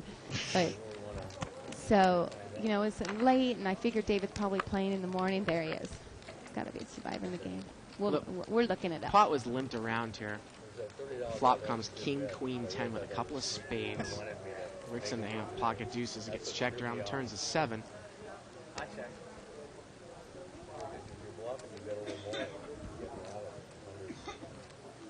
Now, Tony has top pair. He checked the flop. It looks like he's checked again. 6 plays. And here we go to the river. The river's a 7. It's a third spade. And now Tony's going to bet 15. Do you remember that TV show Players? That was a great show. Surviving the game. Okay. Okay, sorry. He's out. So we got a bet here by Tony. He's bet 15. Rick's going to fold pocket deuces. What's the bet? 15? 15. Rob's got ace high here. Look at all those chips you got. Come on, be a man. You can... Oh, the taunt. He said sack up. What the hell? And look at this. Rob's going to make the call. He's going to make the call with ace high. Not much. And Tony's The got hell king kicker rag. is that? Okay, so anyways, so, I figured David's probably playing the tournament in the morning, and I don't want to call him and wake him up if he is, so I call my mom. Oh, my God. I've lived in L.A. all my life, around Hollywood and stuff. I just don't get starstruck, but if I ever met Ice-T or saw Ice-T, I'd be all, oh, my gosh. So, anyways, I tell my mom about it, and I go, I'm pretty good friends with David, too. So the next day, I told David about it, and he's like, oh, for sure, I'll introduce you. But I guess he moved to New York. Oh. But if he comes out to Vegas, then David's going to let me know, and I'm going to go fly out there so I can meet him. He's like, I could call him right now for you. I'm like, no, I wouldn't even know what to say. You'd have to pick me up off the ground. And Button's going to raise her to 20. He's got pocket 7s. Tony's going to call with, looks like queen 9 of diamonds in the small blind. Ace 3 of diamonds in there for Sonny, and diamonds are represented here. And seat 3's in the hand. We can't see what he has. We can see a 10 of diamonds. Ace 6, 4. Now we've got ace 7 and ace 3 Queen, in here. Yes, queen 10. And Jimmy's going to bet out here with the ace 7. No one has spades here. And we got a bet here. And Ralph is going to raise. Well, there's only one overcard, but it seems like it's the premium overcard. He's going to raise it up to 75. And I believe Sonny's going to quickly fold his ace. And Jimmy's going to call. And this is, again, one of those situations. Now, for Jimmy, Fortunately for him, the guy doesn't have an ace. But if he had ace-king, how involved would he get in this hand? Turns another ace. Check. And let's see what Ralph does here. And Ralph is drawing dead. Because if a 7 comes, Jimmy's got the aces full of sevens. Right. Pot's about $240, and he's going to bet. 125, and this is an interesting situation here. Now, the stacks are not really that deep, so I don't think that Jimmy's going to get away from it. But if you were really deep in a no-limit game, does the ace change anything? You catching 3 aces there on the turn? If the guy has an ace, you're still beat, right? Now, obviously, it would be very unlucky for you on the case ace on the turn. I think it changes a little bit for Ralph, though. I think when he makes that bet on the flop and he gets called, he thinks, okay, he could possibly have an ace. But then when an ace comes, you think, right. Well, that's very, you know. No, absolutely. For Ralph, it does. He still might think he has the best hand. Now, the river's queen. But now he got called again, and I think they're going to check. Well, look at this. Yeah, they both check. And I don't think Jimmy was comfortable with his kicker because he checked the river. And what I was going to say was that, boy, if the guy had ace-king or ace-queen or ace with a better kicker, those are the hands there with ace-rag that can really kill you. Chips, right. Now, he won, a moderate-sized pot there, but can he get away from an all-in bet? Let's say the guys were $2,000 or $3,000 deep, and the guy moved all in with the river with ace-king. Is he going to get away from ace-7 there on the river? Well, I don't think he would. Yeah. It doesn't seem like he would. Yeah.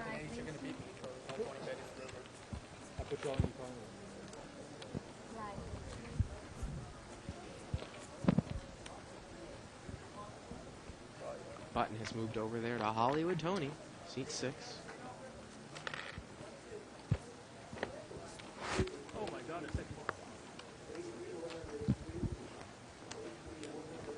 And they're going to chop this one up in the blinds. The second one I've seen all day. First one?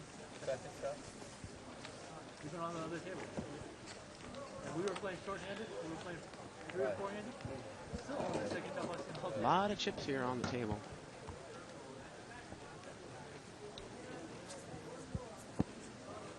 About $8,500 total. Wow.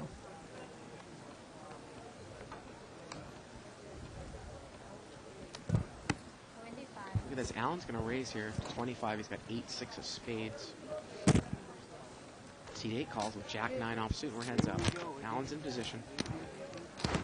$50 pot going to the flop. Queen 5-4. Dominic checks. Allen's going to bet. Bets 35. He's got a gut shot to the 7. He's going to take it down.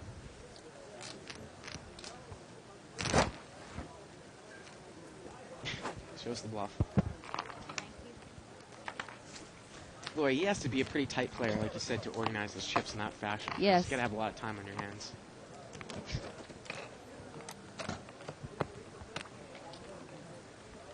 And here we go with another chip count here. Dominic in seat 8 with 1,800. Allen with 1,775. I want to go as far as to say is that Allen is Allen the big winner tonight so far. I think it's the first time ever for him. Seems like it. He usually wins like small amounts, but he's actually the big winner. Mm-hmm. Rick just bought in. He's at 500. And Ronald and Ralph at 500 too. And then Sonny in seat 7, he has 420, but he's lost at least 1 buy-in, right? 2 buy-ins, I think. Jack deuce 4 here. Pot was limped around. 15. Rick is going to bet here with a gut shot wheel draw. He's going to bet with ace 3. 2 planes. And Dominic calls. He's got king 4, second pair. Turn is an 8. So Rick with the semi-bluff. He's going to bet again. 30. He's going to bet 30. Dominic is in position. Dominic only has a pair of 4s. And he's going to He fold. wants them.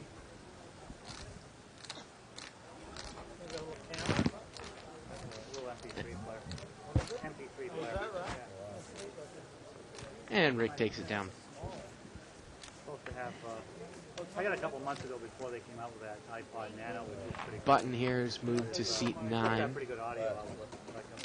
They don't market well. Is that Rick? Is he trying to sneak in an iPod? Is that what they're talking about on the table? No I don't- electronic equipment, Rick. That's correct. I don't know what it, but what is it? 1 megabyte. I think it's like a little flash drive MP3 player or something. I want to find a drawing or somebody. Give him a little pinhole. Oh, I think he actually takes notes with how people play. Is it like a little voice recorder? So he says, "Seat 4 sucks." Not really. I mean, I was just saying the seat 4. It could have been any player at the table. 7-way action. I'm sure Rob will forgive you. Yeah. King 3-10 here on the flop. At least you're focusing on one person. You get to see his whole cards. You can't see everybody else's. You get to see their reaction. And look at this, seat 8 there, Dominic. He's going to bet. He doesn't have anything. He's got Jack 8. He's going to bet 60. Jimmy's going to fold Queen 10, and it doesn't look like anyone has top pair here. And this table has kind of turned into a little tight passive table. That's the way you're supposed to play. And he's going to take it down there. Good aggressive play. That's why we're freebie on the turn. I knew it. Again, if you want to, when you're done, eating turkey or before you have Thanksgiving dinner, check out Live at the Bike because we're having a 4-episode marathon starting at noon Pacific time on Thanksgiving Day, continuing for 14 straight hours. We'll be rebroadcasting episodes with Greg Raymer, the Bombshell Girls, Doyle Brunson, and our favorite, the Jesus. Also check out Friday, another night that we're actually dark for Thanksgiving at 6 o'clock Pacific time on our normal time slot. We'll be replaying the episode with Barry Greenstein. Go for it. Family! Pot is again limped around. And we've got 8-way action here. $40 pot. Run it away. 9, 10, 4 with a couple of clubs. No, he's Jimmy's got top pair over there. Seat 9. Look at him play 10-4 offsuit and cutoff. And actually, he's got top and bottom. couldn't resist, could you? Dominic's going to bet 20 with an open-end straight draw, and Jimmy just calls. Pot's limped around here. There's 7 other people in the hand. He just calls with 10-4. Dominic betting in with the open-ended straight draw. And this one might get heads up here. We'll see. I mean, is 10-4 that big of a hand there on that flop? Rob's going to call. He's got a gut shot to the queen. And there's going to be a ton of cards that Dominic is going to need, that Jimmy's going to need to charge. Queen would kill him here. The Jack came to a queen. Jack or a 6 would all kill him. Right. Yeah, there. At least now I can see your card. So here we go. We're going to see the turn card. Turn is a 9. That's no help. But it does kills counterfeit. Yeah. And it gets checked around. And the river's a club. And again, he's so going to be Jimmy's hand gunshot. still holds up, but Yeah, he got counterfeited on the turn. but what a horrible turn in river. You think, oh man, if someone has like a pair, I'm done. Then the club comes. If someone had a club, I'm done. And look at this. And now Dominic's going to bet here on the end. And Jimmy quickly folds. What is this guy's story in seat 9? Again, I It was think a nice move by Dominic. I mean, you have to give him credit for that. somebody emailed us and said, go out there and hit Jimmy over the head and tell him to bet his hand. I mean, this is ridiculous. If I had an ace, I'd stay in. Rob folds. Dominic takes it down with the bluff, and he shows it. Shows the bluff.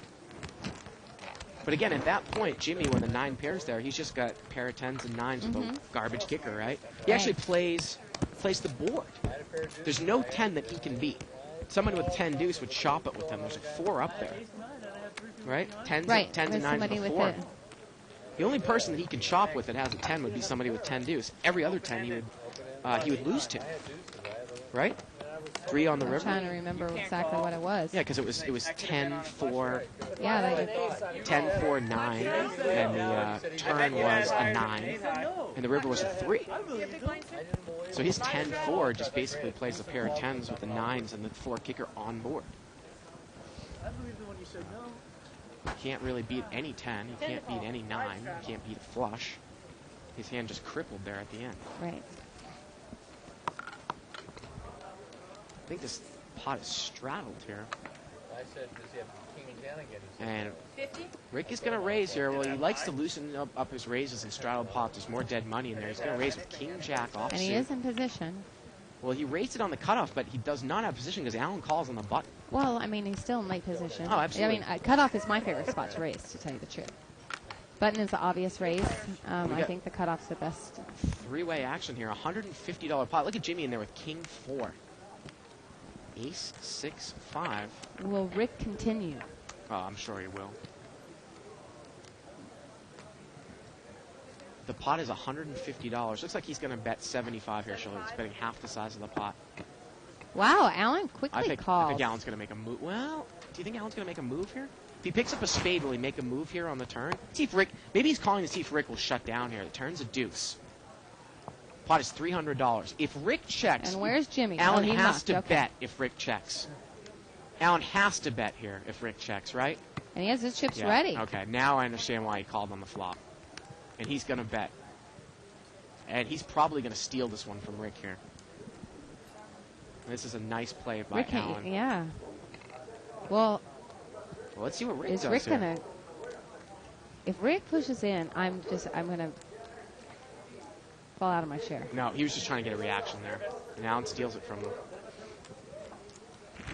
And he usually shows his bluffs, or he does some. Okay, No, he's good. not going to show. Well, again, I mean, sometimes if you're really familiar with the way that Rick plays, and I'm sure Alan is, a lot of these guys who play this game will make that one continuation bet after raising pre-flop, but some of them aren't, gutsy enough to make, shoot 2 bullets out there. Mm-hmm. And, Yeah, I know where it is. I've seen Rick shoot 2 bullets. I was but gonna just in say, that I case- think that Yeah.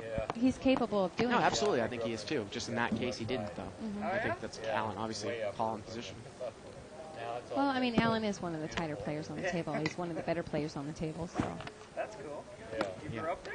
Yeah, I moved out here when I was a kid. I have family there, and I went back all the time. Pot's limped around here. My aunt 6-way was in action, 99, $30 my pot. cousin on Barrow, I had 10, another cousin 6-3. 118th West End. I grew up on 82nd West End.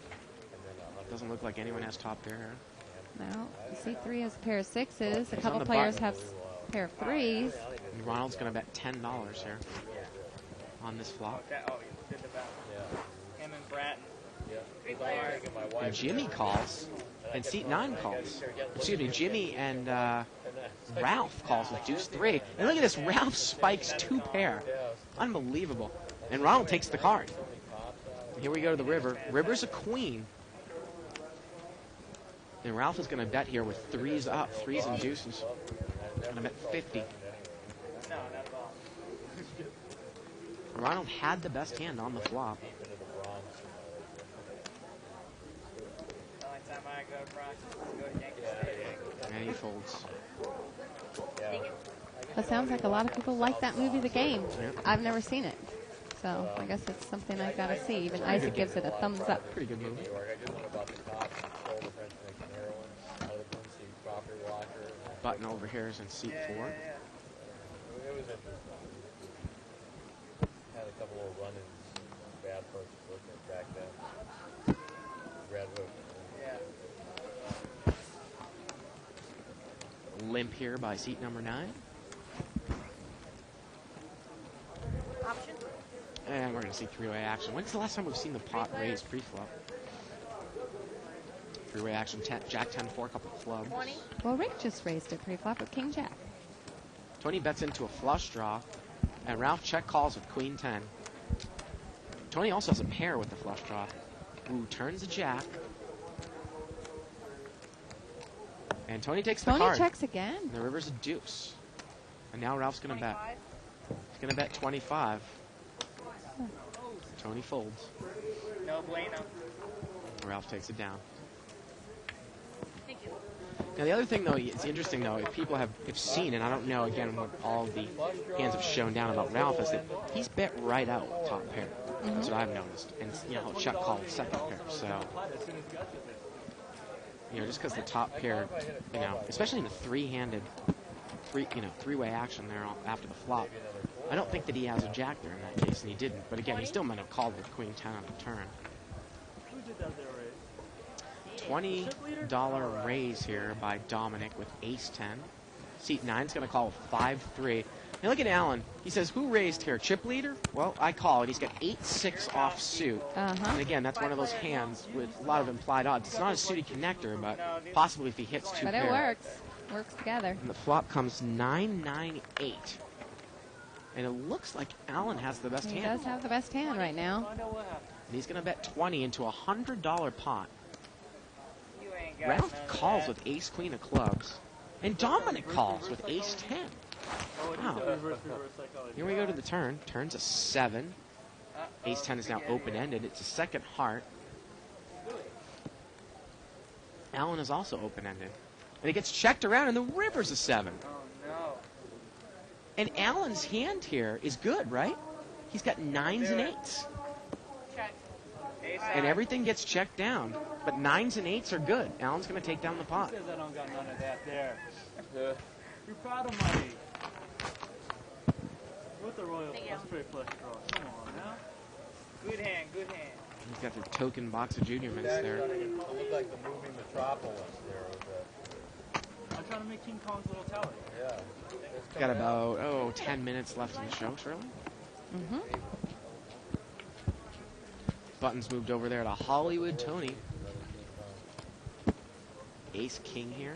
Seat number 8, big blind, Dominic. It's got to be the best. That was pretty cool. Yeah, the preview actually. T4's going to limp in here with 4-3 of diamonds. Tony's in there with Jack 10 offsuit, and Dominic's going to raise. 40 is the bet. Going to make it 40 to go with Ace King. Now, again, Rob's hand here with 3-4 diamonds. You might call there with all those chips against Dominic, right? In position. But he chooses not I to. probably would. Yeah. But in this case, we saw Sonny also had 3-4, so Yeah. he was in a little bit of trouble with that one.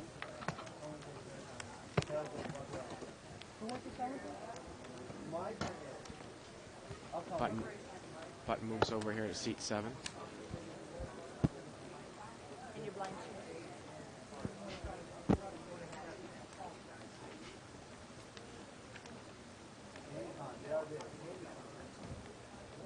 Don't worry. You limping in? I limped in all the time. I don't have to raise. I'll play him. I'll play him heads up. Donna just told us in our ear I'll that... play either one of them. Oh, yeah. Well, Donna just told us that Ed and Corporation Mike want to challenge Dave and I to a heads-up match. Dave and Bart. But I'll play either one of them. 4 players. 6 deuce. 4-way action here. Queen for you. Limped around. Ace 5, 6. I was close. I check. 3-7 queen. I got my straight. Check. Checked around here. Jimmy didn't bet with the ace. The turn's a 10. And Jimmy checks again, Shirley. I mean, does he think his hand is that good? 45. And now Sonny's going to bet with a 6. And a lot of people might have bet that in position on the flop with Jack 6. Jimmy calls. And we're heads up here. The river's a king. This one's probably going to go check, check. Well, excuse me. Jimmy's going to bet. He's going to bet 20. And he gets a call from Sonny. And ace 3 is going to take it down. Oh. Ace 3 was a 6. Again, I think this is going to be the first Those time. ace rags been working for him. Yeah, this is going to be the first time that Allen has been the winner here tonight on the show.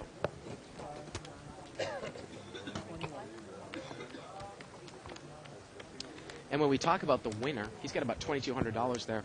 If anyone's watched our television show on the Poker Channel in England, Sky Satellite 265, we do an interview with the winner of each show after the show, and it's aired over there on the UK.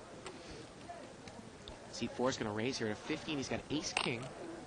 Seat 5 calls with 3-4. Sonny's going to make the call. We can see one of Sonny's cards. He's going to spread it out. It looks like it's pocket 5s. 4 players. Yeah, he's got pocket 5s. 4-way action, $60 pot. Wow, and Sonny's flopped a set, and Jimmy's got top pair there in seat 9. And Jimmy's going to bet 30. Rob's got ace king here. Jack 10-5 here on the flop. Couple hearts. Actually, Jack 9-5. And look at this. Rob calls with the ace king. Ralph's full. Let's see what Sonny does here with the set. Everyone. It had them all on one ball, which is so rare. He's going to raise. Aaron, Mays, Mantle. He's going to raise. Raise with his set. He's going to make it 100 more. Can't do anymore. You're winning every week. Jimmy's going to fold. It's a great show. Jackie Jensen was the announcer. Drysdale pitched. We had every major league. We were little kids. We just were like, wow. And the action's back over to Rob. We probably shouldn't have called in between anyways. But again, we've seen Rob. I mean, he's made a couple call downs with ace high. A couple of times. Right. And actually, a few hands ago, he said, if I had ace high, I would have called this one down. He had king jack. I mean, if he makes a call here, he's drawing really slim. I My brother and I were so... I mean, Sonny's raised. Yeah. I mean, sometimes Ace King can look good, but get rid of it with this type of flop, right? My goodness. Right. And it looks like he folds. And Sonny's going to take it down. Yeah. All-Star was on that ball. Ken Williams. Again, join us tomorrow night as we're wrapping up here. A couple more minutes left on the show tonight. The whale game, $5,100 no limit, $5,000 max, and min buy-in. White chip game. Lots of action. Tens of thousands of dollars each pump. Check it out. You will be back here with me, Shirley.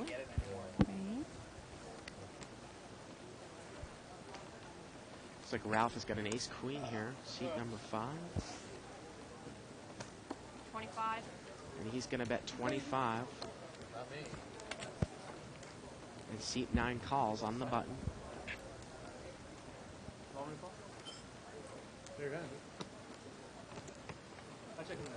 And Alan calls. 3 players. And Alan says he's going to check in the dark here. Queen 4-4, pretty good flop there for Ralph. And he bets. 45. Bets 45. Wow, and Jimmy, maybe he is going to represent here, Shirley, because he's calling. He's calling. Yep. And again, that flop is not draw heavy. So let's see if Jimmy makes a raise here on the turn, or bets if Ralph checks him. Ralph's got to be worried right now. Turns a king. Well, Ralph's bet. He's going to bet 100. And he bets 100, He's pretty so much pot committed himself. That's what I was going to say. If Jimmy had called, wouldn't Yeah. he make a move here? Well, maybe Wasn't Jimmy, gonna work in this spot, Jimmy I was don't hoping think. the guy had ace-king, and maybe he would just check it there on the turn, and he could steal it away from him. But when the king came, I guess he just gave up. And this is going to be the last hand of the night. Thank you, everyone, for joining us. Again, you can join us tomorrow for the Poker Blues whale game. 5,100 no-limit hold'em. What, you're going to be interviewing? Button's going to move over here to seat 1. Win all those 50 bucks. I'll tell you all about that Depeche Mode concert if I get there. I was just going to say, have a great time at your concert. Yeah. You're just I'm the big winner. You're not going to get interviewed. First time I've been in Staples. Really? Yep. Well, I've been out here for about 3 years. Tell them how awesome I was. Why you never got involved in Raise here at 10. Right. 10. I have a connection. Staples. Oh, do you? Yeah, they have a box. So you know, if I want Who to has make a box? concert, a really good friend works in a 6 players. neighboring casino. 6-way action He's here. one of our really good friends, and he is the. Well, 6-way action here, $60 pot. Both players have, a couple players have top pair. Rob bets 20 with King Jack, but Ralph's got him out kicked. Let's see how he plays it. Make it 80. He's going to raise it up to 80. And this will really tell you where you're at, Shirley, because if someone calls a raise here at 80, you know someone has a 6, right? Right. So he's raised it to 80. Now let's see if Rob gets himself in trouble here. I really love this raise here with Ralph, by Ralph next to act. And Rob folds. Nice, yes. And that is going to do it for us tonight. Yes. Thank you, everyone, again for joining us.